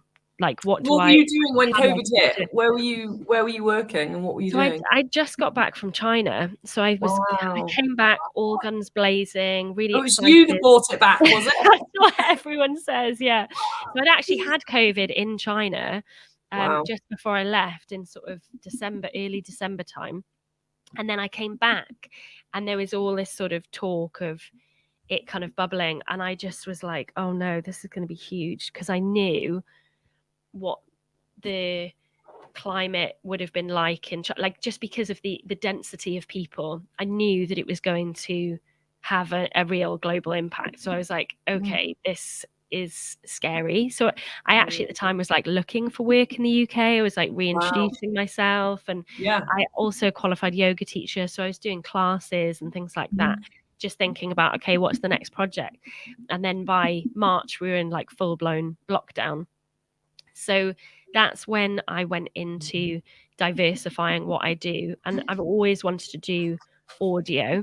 So I actually started working with a friend of mine, Sam, and we made like a podcast over lockdown, but it was like a heightened documentary podcast. So it's binaural recording. So you hear it in 3D. So the sound moves around you. And it was all about people's appreciation to nature and things like that. So we brought our expertise together. He's a filmmaker, documentary filmmaker. And I brought the kind of element of performance and that kind of setting it up and staging it in another world, really, at times, things like that. And then we connected with artists all over Wales, sent them mics and things like that, made this podcast. But at the same time, I was thinking, I was actually watching people on Zoom and thinking, this is awful. I was like, really, honestly, I was like, this is terrible. How can we be so bad at this? And so I thought, I'll give a few kind of tips here and there to people. And then more and more I started to fall in love with it and realize that it was something that I've been doing for years with performers and with friends and family and things like that. If they've had a job interview, they come to me and they say, how do I, stop being so nervous and things like that. And then I just started exploring it then after the pandemic and made it a kind of real business as of that January last year, really, and thought, okay, it's now or never, and absolutely fell in love with it, because it means that I can, when you're working as a theatre director, you have to apply for a job, you're kind of juggling multiple applications, and then maybe you don't get the Arts Council bid, or maybe it doesn't get funding, and you're constantly kind of looking for the next opportunity of where you get to do the stuff that lights you up. And I just hated waiting. So I thought, if I can do this with people who, it's not a monologue, but it's their origin story of how their business was created as an entrepreneur, then I'll see how that goes and see if it makes me happy. And it just made me so happy to be able to give people all of these stage secrets and then go, oh, if I do this, then that makes me feel more relaxed. Or if I do this, like I don't get tongue tied as much. Or if I do this, I feel more confident and present. Or, you know, all of those sorts of things that actors think of, that people think they just have talent. They do have talent, but they also work incredibly hard. Yeah. So it was about just giving that to people, really. So I've not looked back. I've absolutely fallen in love with it, because it means I get to do all of the things that I loved as a director over and over again with people, with clients. And there's a level to which you're in charge as well now, right? So you're not waiting for the next job and maybe having work, maybe not. Are you traveling? What are you doing? All of that. You're in charge now. You've got, you know. And how have you found running your own business to being, it's difficult, isn't it? Because you're not really employed as a director. You're still subcontracting. So you still, still freelance. You're still freelance. So there's a level to which it's similar. Yeah, so I've never really been employed for a long period of time. I've done periods of times where, as I said, I worked in a primary school actually over COVID, because I needed to do something. And so I did that whilst making art. And I knew that we finished at kind of 3:30 and I could go home and do the art stuff as well. So I've not really been in full-time employment since I was about, I'd say like 16. I've been like, freelance ever since, really. So it is a lot like juggling the world of theatre, looking out for work, connecting with new people, applying for, I guess, like, you wouldn't really apply for funding in what I do, but like kind of coming home and writing workshop ideas, or you know, corporate bespoke workshops, things like that. There's similar crossovers. So I'm still being very much a director, but it means, as you say, I'm not putting myself in other people's hands. It's very much a relationship that I have directly with the client. And so it makes everything a lot more fast paced, so that I can get in and start helping straight away, really, which is great. Really great. It feels great. Yeah, because you can literally, someone can come to you and go, I'm really struggling on X, Y, Z, and you can go, great, you know, let's book you in, get moving. There's no waiting and lots of other people and all the rest of it. Yeah, I probably just was really impatient. Because I wanted to just work on it there and then, on my own terms. And I think there's a lot of things involved with getting a show up and running. And that's what I realized working with Sam during lockdown on the audio project. So it's called Distance Makes the Heart Grow Fonder. You can get it on Spotify still. And that was the first time I think that I'd felt, wow, this can be a real responsive, instantaneous piece of work, rather than waiting for the funding, applying for the Arts Council bids, working within certain remits, or like applying for a job in a theatre, waiting for them to shortlist you or whatever. And also, you get to decide what the story is. You get to decide, you know, what's the point of focus. Sometimes you don't get the choice in the theatre. They've got their program decided, and you just kind of have to go and say, that is something I'd really love to work on. And sometimes I didn't feel that way as well. I didn't feel motivated to work on that play, but in reality, you've got to pay the bills. There's a job. But now I get to choose. I still work as a theatre director, but I get to very much choose what that looks like. And then primarily my clients are the main focus. So it's kind of like working on monologues for every client, you know. Right. And then, so do you still travel to do directing? How do you pick and choose, and how do you manage the both? Yeah, I haven't traveled, I think, just because of the last few years, and then really wanting to get this sort of business off the ground. So this year I've very much committed to being in Cardiff, but I'm always looking for things. I have been working, actually, I forgot about that. I have been working, but because it's digital, my brain doesn't think of it as travel. So I've been collaborating with artists in India on 2 different projects, and we've been doing that digitally. Wow. So that's been quite easy to negotiate in terms of, you log on to the computer, you have obviously like your work here and then you go off and you're still in Cardiff. You don't have to be in India.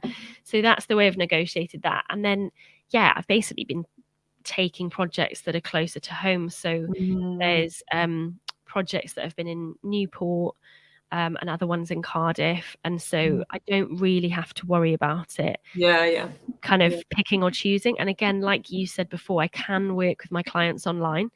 Yeah. So it might be that we have conversations over an hour and a half is normally a session. It can be that they're just coming to me with, right, I want to film this social media video. Where do I start? And so we'll talk through that. And because they're ending it on a digital platform, it's fine to be digital. Or if they're doing a conversation over Zoom to get into a certain course, it's fine that it's digital. Or if they're living elsewhere and they can only commit a certain amount of time, like I was working with a client in Australia a little while ago, and that was actually fine. Yeah, you kind of feel like you're in the room with them. But obviously, if there's certain things, there's limitations on that. But for some people, because they're so nervous about this world of public speaking, being online as well is kind of the boundary that's needed. Just not quite share all. Yeah, ironically, that kind of then helps because it sort of eases them in. Totally. It's not like the full on. Yeah, interesting. Yeah. So it's a tool, technology. Definitely. I'm definitely not anti-tech. I do think that we just need to be way more aware of it and on what it does to our communication style and skill. And maybe with a client, you know, I won't be sat at a desk. I'll be standing up, bringing in like a whiteboard or whatever else, and making it feel like we're in the room. But it's kind of a testament, I think, to how we communicate as to whether or not the time goes quickly or we feel energized coming off or offline or whatever. And that's a really good thing for me to have awareness of. Is the client there going, oh yeah, okay, great, like I can't take any more, or are they still going, wow, okay, I'll write that down, and then I'm going, oh, we're at the end now, and they're like, what, you know? So that's definitely a good checking system as well, you know, being online. And what do you do with I'll tell you why I'm asking this question, and then it'll make sense. So I've started working with I've effectively created a community by mistake is the best way to describe it. So accidentally on purpose. So I have loads of clients getting financially free, and then it was like, oh, there's lots, and now I don't have enough time to do all these individual calls. So we did a summit 2 weekends ago where 29 of them all came for 2 days here. Amazing. And then I've got 40 odd people, 36 I think we are at now, on my Money Mastermind course. I'm going, sugar, they're coming through now too. You know, some of them will probably stay and hang out and do Mission Mastermind or Joint Venture Mastermind. So anyway, but I'm explaining the context so you can understand where the question makes it. So we did this summit and everyone loved it. And I was like, we're going to do this once a year. And in the summer, we'll do a team building day. And everyone was like, fuck the team building day. Let's do this again. It was great because it was so much fun. And, you know, everyone got connected and that whole human thing, everyone was in the room together. Everyone's been craving it. So we're doing more of it.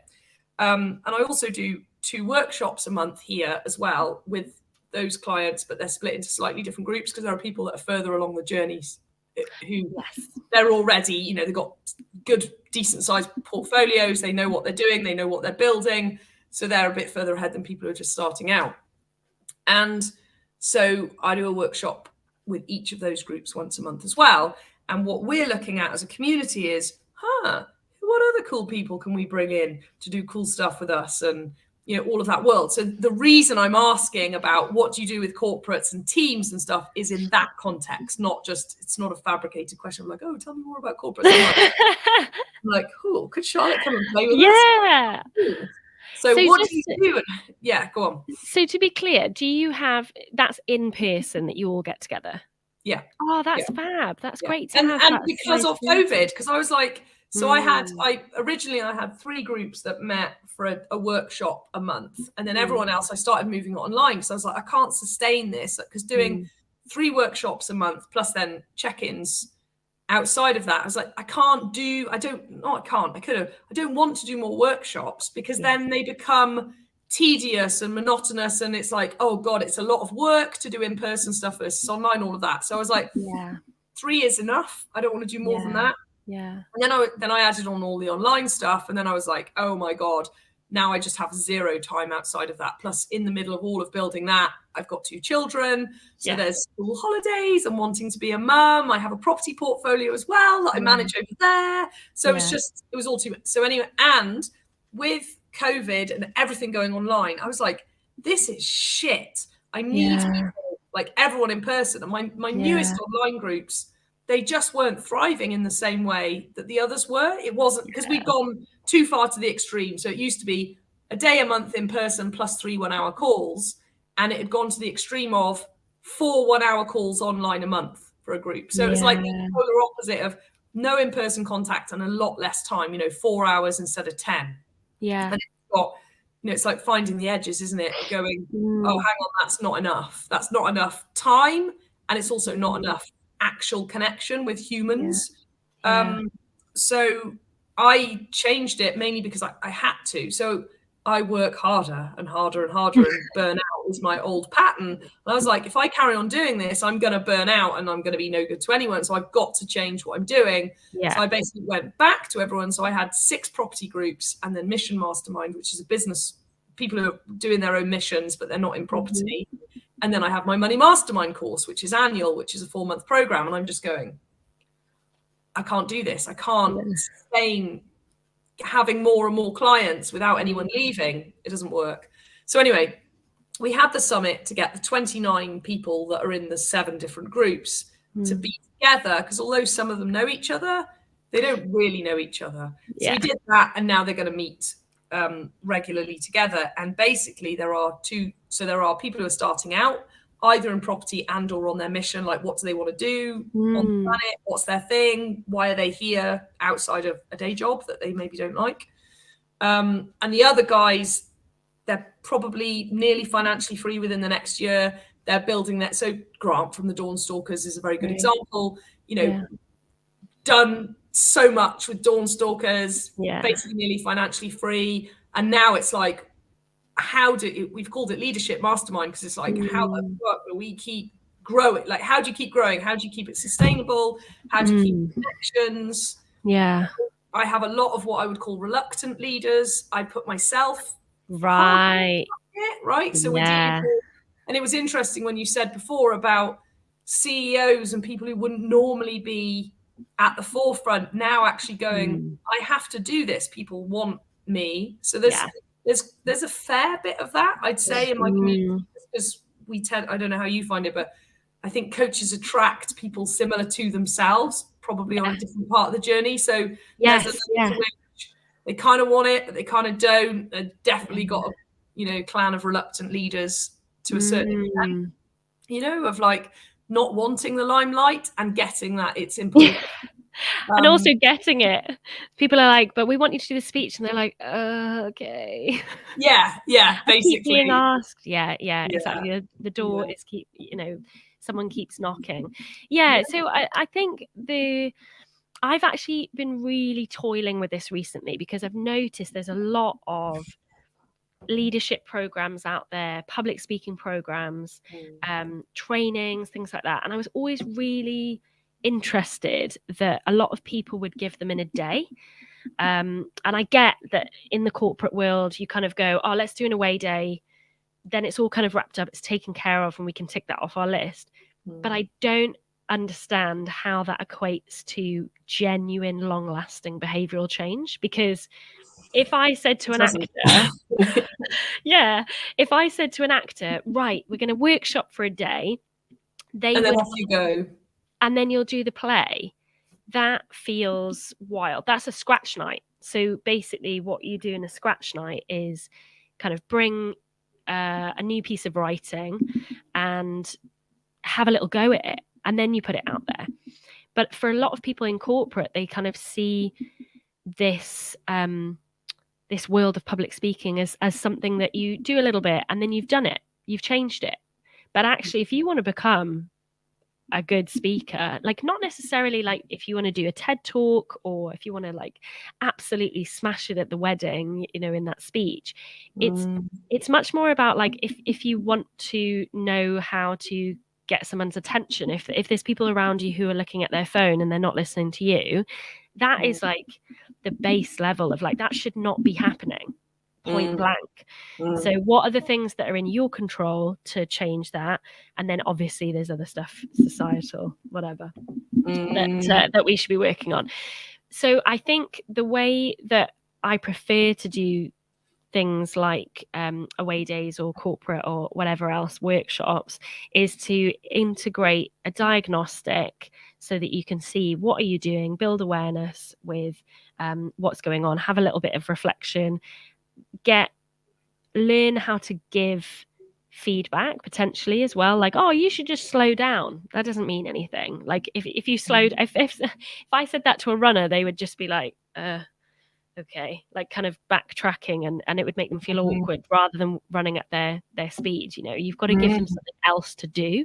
So we do a bit of kind of an audit of where everyone's at. As you say, everyone's on different kind of journeys, needs, and then we'll work on upskilling the specific things that need to be taken care of. So it might be pausing. It might be tonality, the emotion that's underneath your voice. It might be audience awareness. It might be volume, body language, any of those sorts of components. And then there has to be an opportunity to kind of give a little bit of homework, give a little bit of a thing to work on, and then regroup. So at the moment, I'm just looking at the different ways that I can offer that, because I did do, I used to run a workshop called the Speakeasy, and I realized that when I was doing the kind of one-off, everyone would go, wow, that was amazing, it was so exciting and whatever, and then they'd leave and then they wouldn't come back to another one because they were like, I've done it, that's the course, that's the thing. And then when I redesigned it to be like a 6-parter, everyone started coming back and amazing things started to happen in their life. Like they were negotiating salary, or they like one of them proposed, which is amazing, to someone else in the group. They were obviously met before. It wasn't a whirlwind session, you know, her thing. I'm not that good. But yeah, all of these things started happening. People started getting new jobs. People left their old jobs. People asked for what they wanted at work. Someone actually messaged me recently and said, I've even negotiated getting driving lessons at my work. Because of the things that have come about, I was able to have that conversation.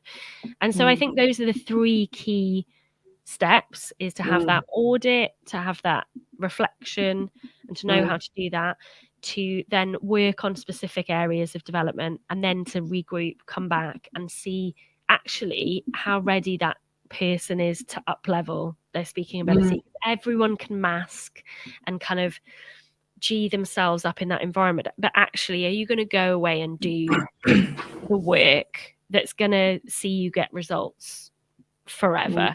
And if you're not ready for it, that's totally fine. If you're able to take this with a pinch of salt right now and then you'll come back to it, that's fine. But there are a lot of people who come to me first of all for one speaking opportunity, and then they go, oh my gosh, there's lots coming now, and I actually want to be better at this. And it can't be rushed. It's got to, you've got to have some time with it, and you've got to apply it to the real world and then come back to it. And mini experiments, you know, are the best way of doing that. But it sounds like you've got a really great community already that are like hungry for that sort of thing. So I think it would work really well. No, and I really resonate with what you're saying. I'm also wondering how Sarah knows you and whether it's theatre background, because her and Duncan come from theatre background. So maybe I'm that's ask her. We didn't quite have time before we went live. I was like, how does Sarah know Charlotte? I'm still ticking away, and I'm going, oh, maybe. If I saw a picture of her, I'm sure I'd be like, oh, Sarah. Yeah, exactly. Yeah. Anyway, but one of the things that I do and that I say, so my Money Mastermind program is 5 months long. And I've had so many coaches over the years go, oh, you could do this as a long weekend. And I'm like, no, I fucking couldn't. It doesn't work. Because getting people all G'd up and excited and inspired and la la la, and then like exactly what you just said, Yeah. Nothing happens. Yeah, Whereas when nothing they have a happens. call every week for 5 months and they do a bit of an exercise, and they go out in the world, do an exercise, it's so powerful. So I love that you said that. Accountability. Yeah, Yeah, I love that you said accountability. that. Well, because actors have it. And if you want what actors have, like if you look at there's a reason, right, why we're all addicted to Netflix, like at this point, right? We're just like, wow, watching these people doing, like, they are absolutely excelling at communication. And we're not doing it ourselves. Like, so if you want what they have, you're going to have to put in, it's exactly the same as if you look at an athlete and you go, oh, I love to be able to do that one day. Well, they've been doing it since they were 6.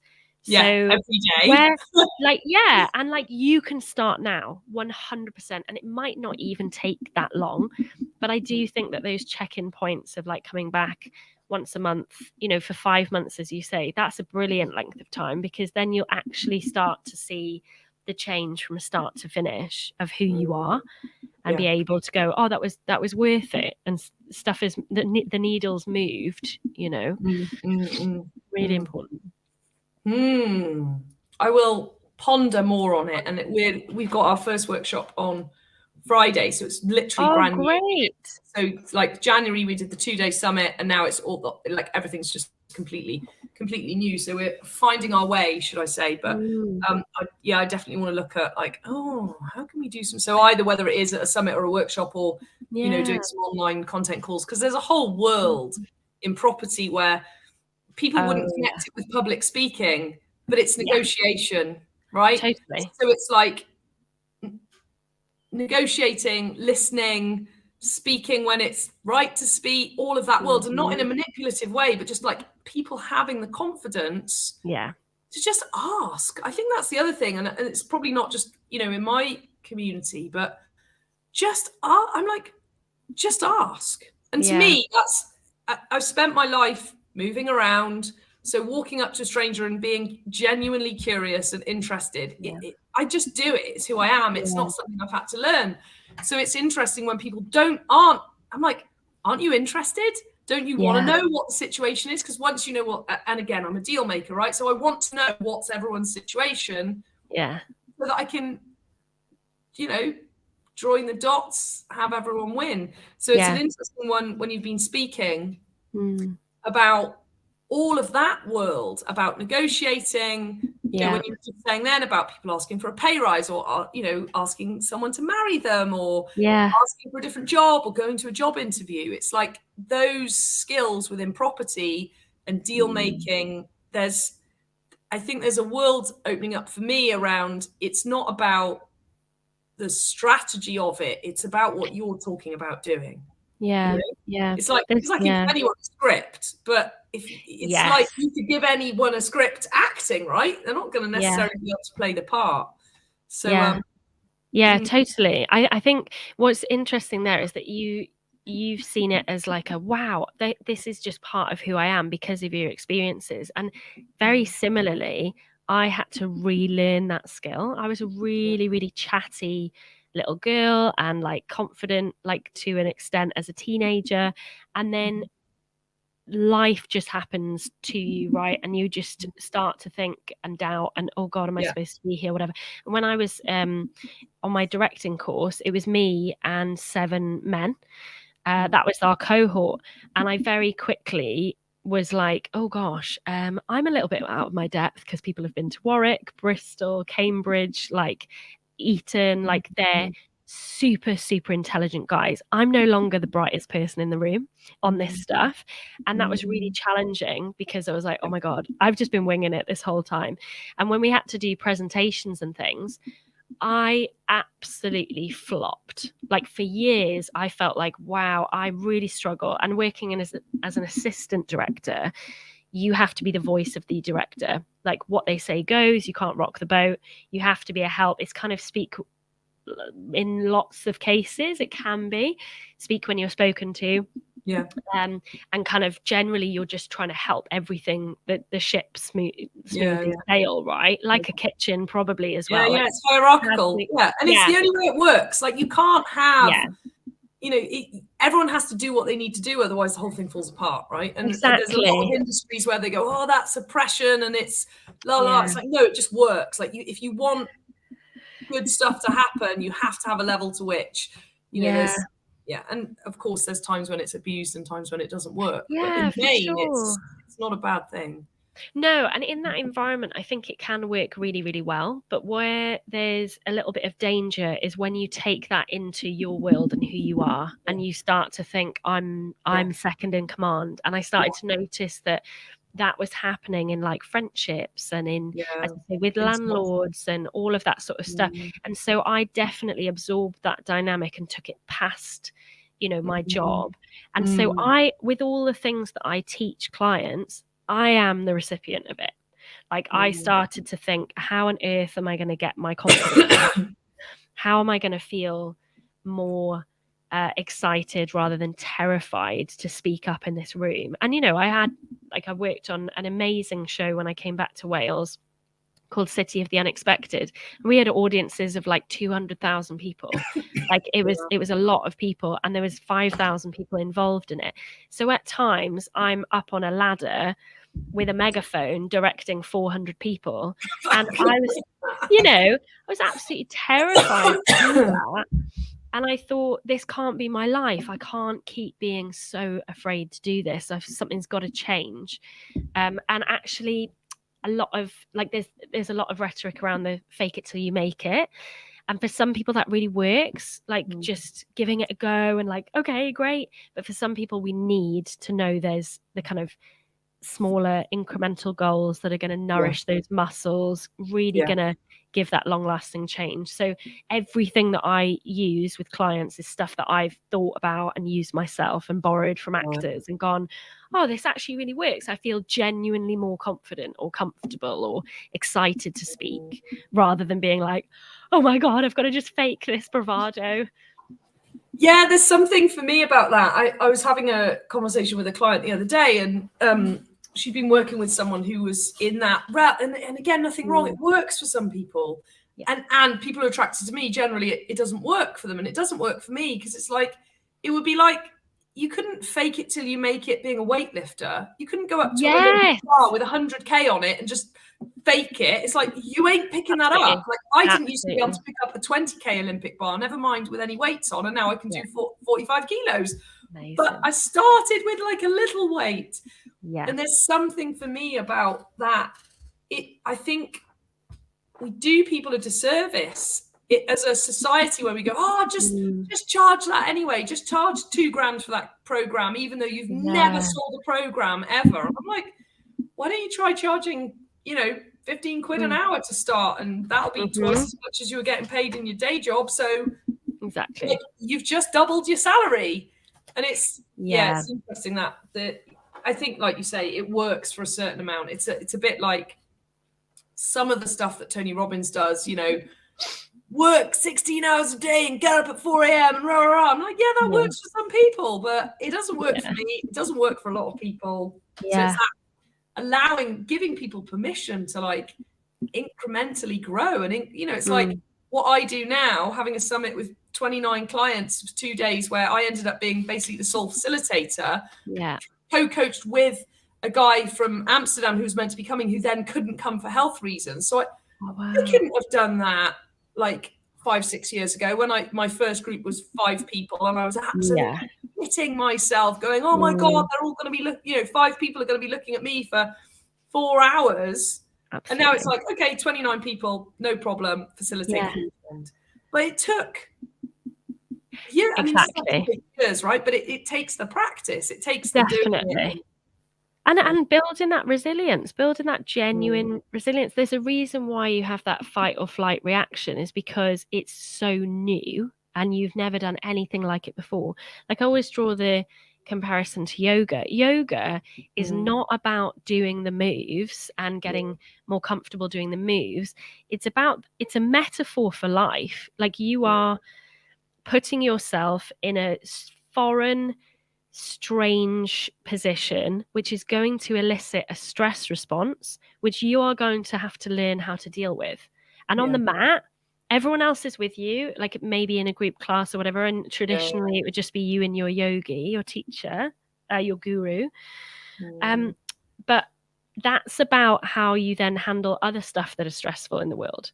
So that when, like, you might have noticed it if you do yoga yourself, but I started. Yeah, I do. And I now do hot yoga, which is a whole nother level of, I never thought I'd do hot yoga, but it's lush. Like, I absolutely love it. But and it's that whole, and it comes back to the same thing what we started talking about cold water swimming. And the first time I went in, it was like, oh my God, I'm going to die. And now I go in at this time of year and I go, oh, I don't need like last winter, I had a ski coat and another coat and a million layers. And now I'm like, well, I need one coat and I'm fine. And my hands work when I get out of the sea. Whereas when I first started doing it, my hands didn't work and I couldn't get dressed. Yeah, the claw.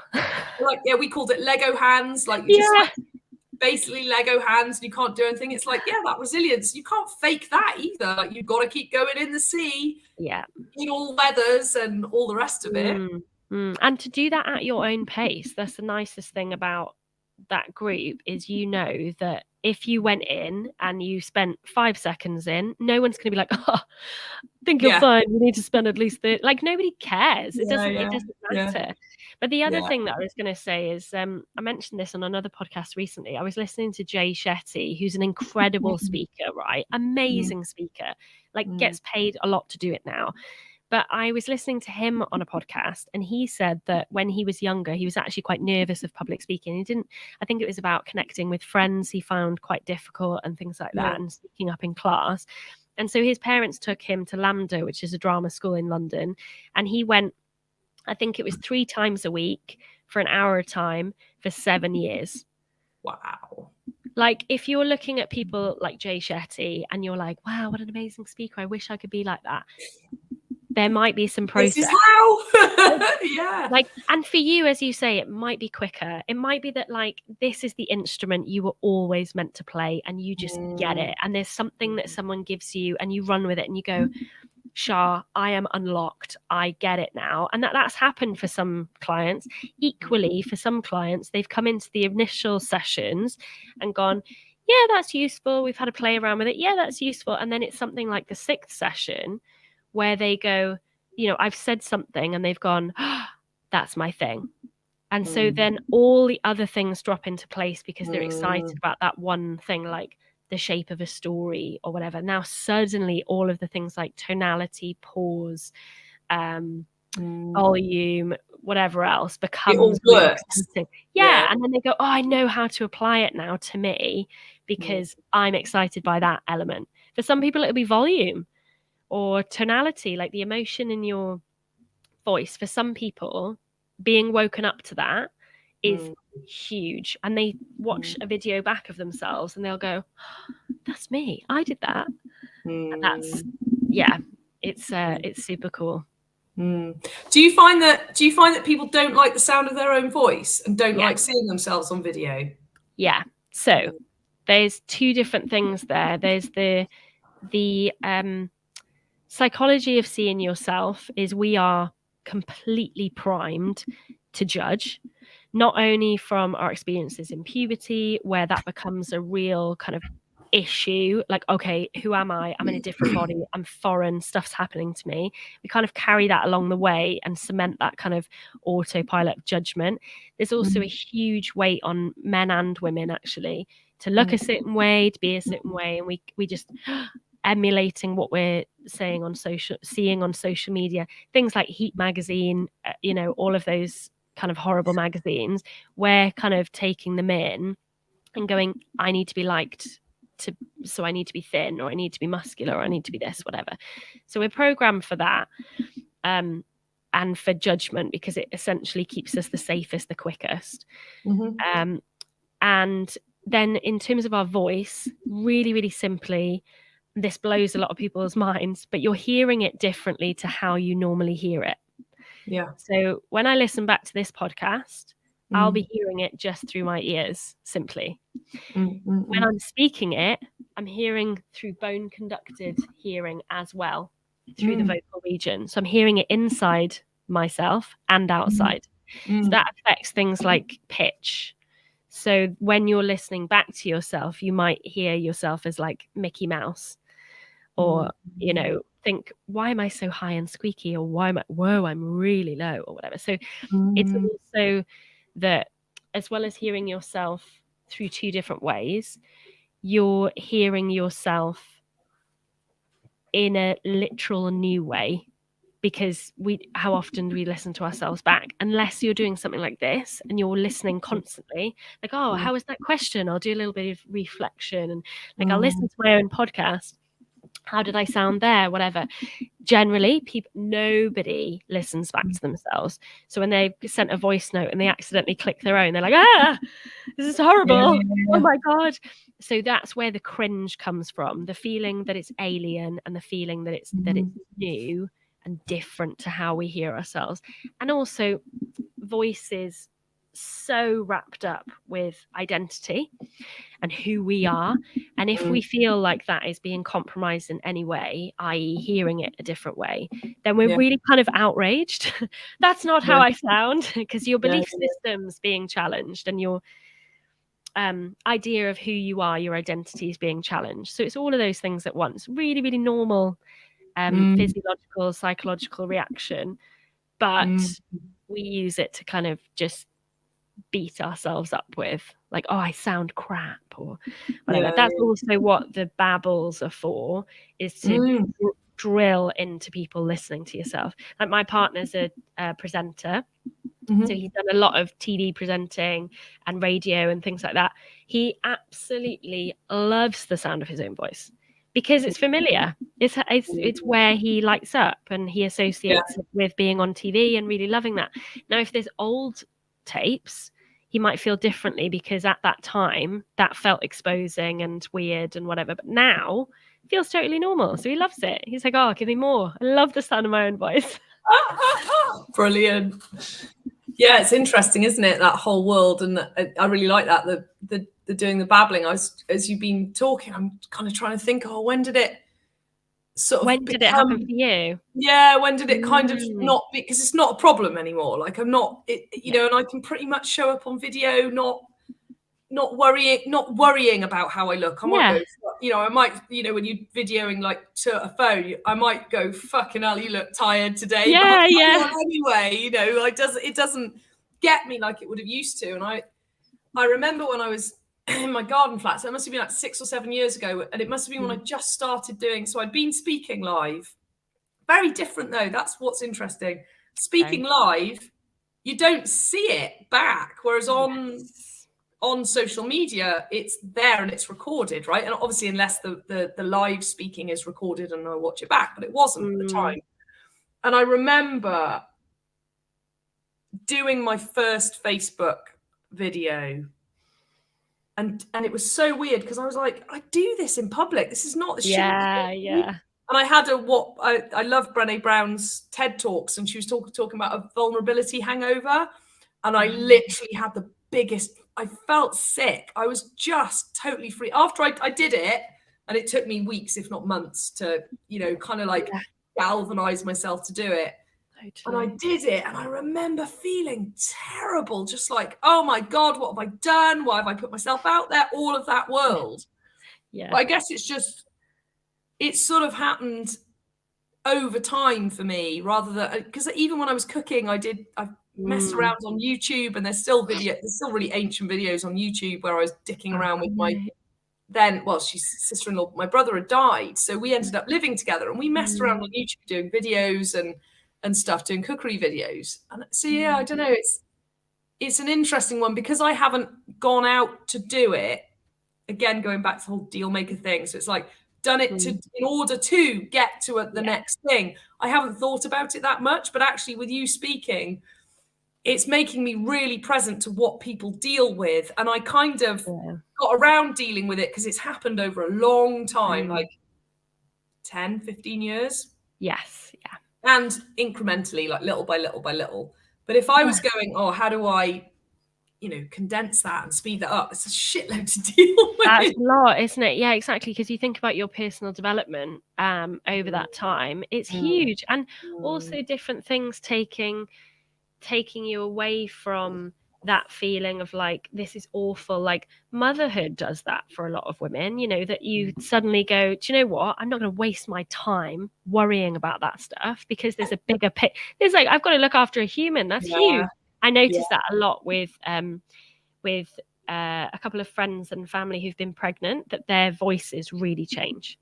Their boundaries become very, very clear. And I'm like, whoa, this is really exciting. It might be quite subtle to some people. They might go, oh, they're in a bit of a funny way or whatever. And I'm like, no, they are forming a new vocal identity. They are working on being heard and working on putting that full stop at the end of no, rather than, no, I don't really think about that. Whatever. It's just like, no, I'm not doing that.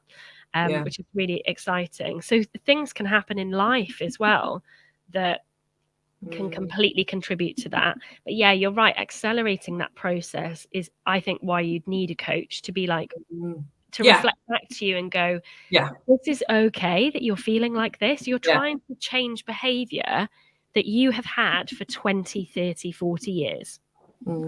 If I said, right, we're going to change how bikes work now, and you've been riding it like this for however long, and now you've got to do this at the same time, people will be like, oh my God, what do I do?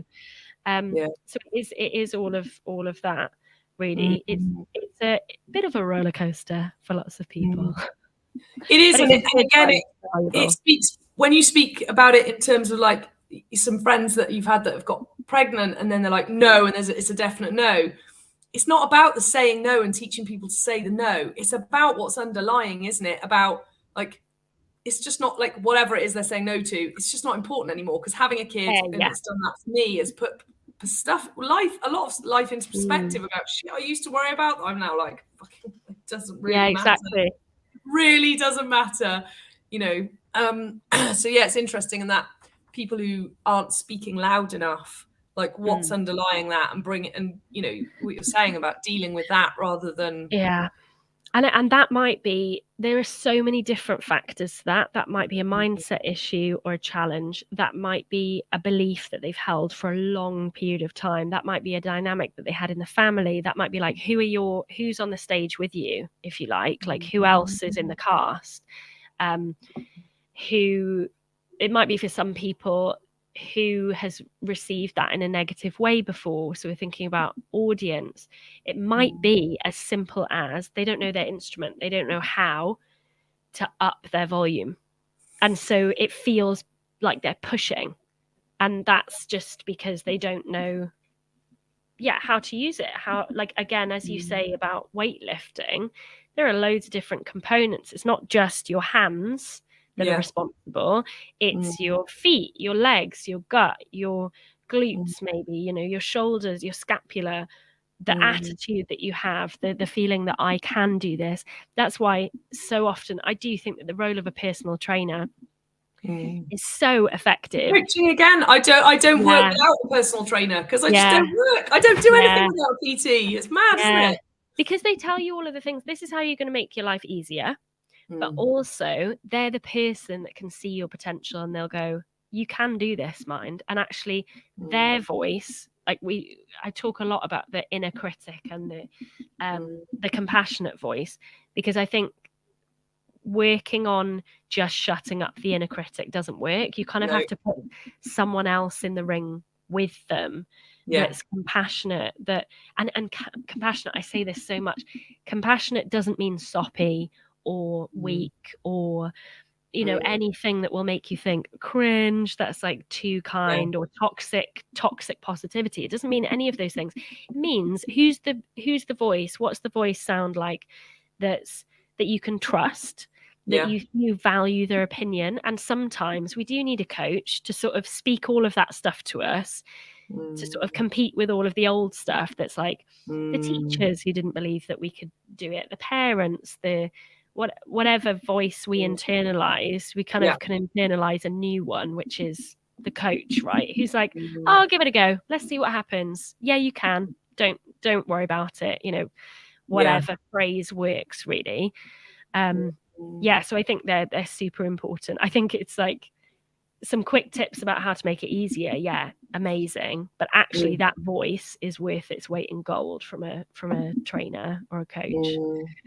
I love the way that you said that. So it's like the other one in the ring against the inner critic. Yeah. It's brilliant. I love that. That's really powerful when you put it like that. 'Cause it's like, oh yeah, it is. And it's, you know, all the coaches I've had in the past and my coach now, I remember a few years ago, and I said to I emailed Julie May, who was one of my past coaches. I don't work with her anymore. And I said to her, I actually said, you are like my Jiminy Cricket, my shoulder to cry on, biggest cheerleader, you know, and I actually said those words, and it's powerful to actually, when you said that, I was like, oh yeah, that's what it is, isn't it? It's that antidote to the inner world of like, you're not good enough and you won't make it and all of that. Yeah, totally. Because I just didn't, it was when I actually started going for counselling a couple of years ago, I had never thought there was a different voice. Like I always thought that was the one that was making me successful, that got me into those, you know, interview spaces, that pushed me to be better, all of those things. But actually, as soon as, you know, working with like the alternative happened, and it was like, when do you really believe someone that's giving you praise? I was like, I don't know. And it's like ended up being a really good friend at the time. And every time that's all I focused on was like, what would they say? As you say, like that Jiminy Cricket. And the fact is that voice may never stop wanting to box in the ring. So having that voice as an active opponent really worked for me. And then meditation shuts it up. So like eventually cold water generally shuts it up. It's finding the other thing. Cold water for sure. Yeah, exactly. But that's when the compassionate voice comes out, isn't it? Like that you've done this a couple of times. You can do this. You can. You're good. You know. So I'm a massive believer in putting a worthy opponent in the ring. Yeah, it's huge. So for anyone listening, so I'm gonna double check, because anyone listening, you're a director, you deal with actors, it all sounds very grand. I'm gonna expect people listening to this going, oh my god, I'd really love to work with Charlotte, but she's way too big for me. I'm gonna also assert that's not true. But you know, so what do people do who do like, so first of all, I'm going to say that they should just contact you anyway, because you never know who people work with, because that's a, people get, I think with coaching, people get like, oh, but she's a director. And I just want to get better in BNI. It's like, yes, so go to the director, don't go to the person who's, you know, all of that. So how do people get in touch? How do they reach out to you? How do they find out if you're the right person, all of that world? What's the best way? I think you hit the nail on the head there with like, how do you find out you're the right person? I think that is such an essential part of this, is like, if we don't twig, that's totally fine. And actually you might need, I don't know, a life coach and me, or might need to go to counselling or a vocal coach or whatever. But generally, that's why that initial conversation is really important. So I offer like a free 15 minute conversation just to kind of see if we're sort of singing from the same hymn sheet. Exactly. People can get in touch either on my social media. So I'm really active on things like LinkedIn or Instagram. Not active on any other platform really. And then they can email me. So those platforms are, I think I'm at Charlotte Lewis Consultant on Instagram. And then on LinkedIn, I'm Charlotte Lewis. And you'll see a picture of me smiling away. And then and we'll put all the links as well. If you're wherever you're listening or watching this, we'll stick all your links in so people can find them as well. That's great. And then the email address is another way. So hello@charlotte-lewis.co.uk. But I'm always, my door's always open, because people honestly have come to me like, oh, I'd like to speak up a little bit more in work and maybe progress. And then it's been about the conversations they have with their partner. So it really is, you know, you might come in for one thing and it end up being a completely different avenue that we go down. But generally, if this is feeling like it's resonating on some level, if you feel like, oh, my heart is beating, my palms are sweaty, get in touch. Equally, if you feel like, oh, I'm in the public eye more and more, and I've never really thought about how, like, I'm really confident, but I've never thought about how to win over that room, or how to pull my energy up when I'm feeling a little bit lackluster, or how to get those really big speaking gigs, then I'm equally here for that as well. Amazing. And I'd love to talk more as well about, let's work something out. That'd be great. We'll let it unfold over the next couple of months. And I think we've had a really successful first blind date. I like to think so, because my thing is, I'm like, oh my God, we need to wrap up, and I still have a million questions. So that's always a good sign for me. I'm like, I've got to, and do you know the way I keep myself on time? Otherwise I would literally speak to some people for like 6 hours, is I have a meeting at 12. Oh, great. So that they're with friends, but it's like, I have a meeting and they completely bollock me if I'm late. So otherwise, I can tell you now, if not, and if you had time, I'd sit here till 2 o'clock, because I want to know about your friend who does the farming. There's like a whole shit ton of stuff that I want to know more. So we'll definitely speak more, and again, obviously off this podcast. Exactly. TBC.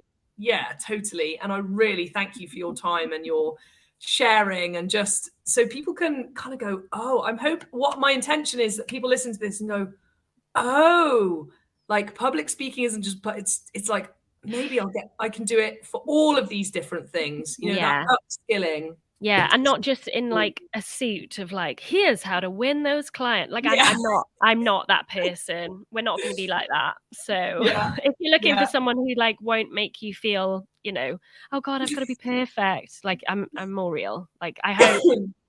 Who knows? But it's been absolutely lovely speaking with you. Thank you so much for having me on.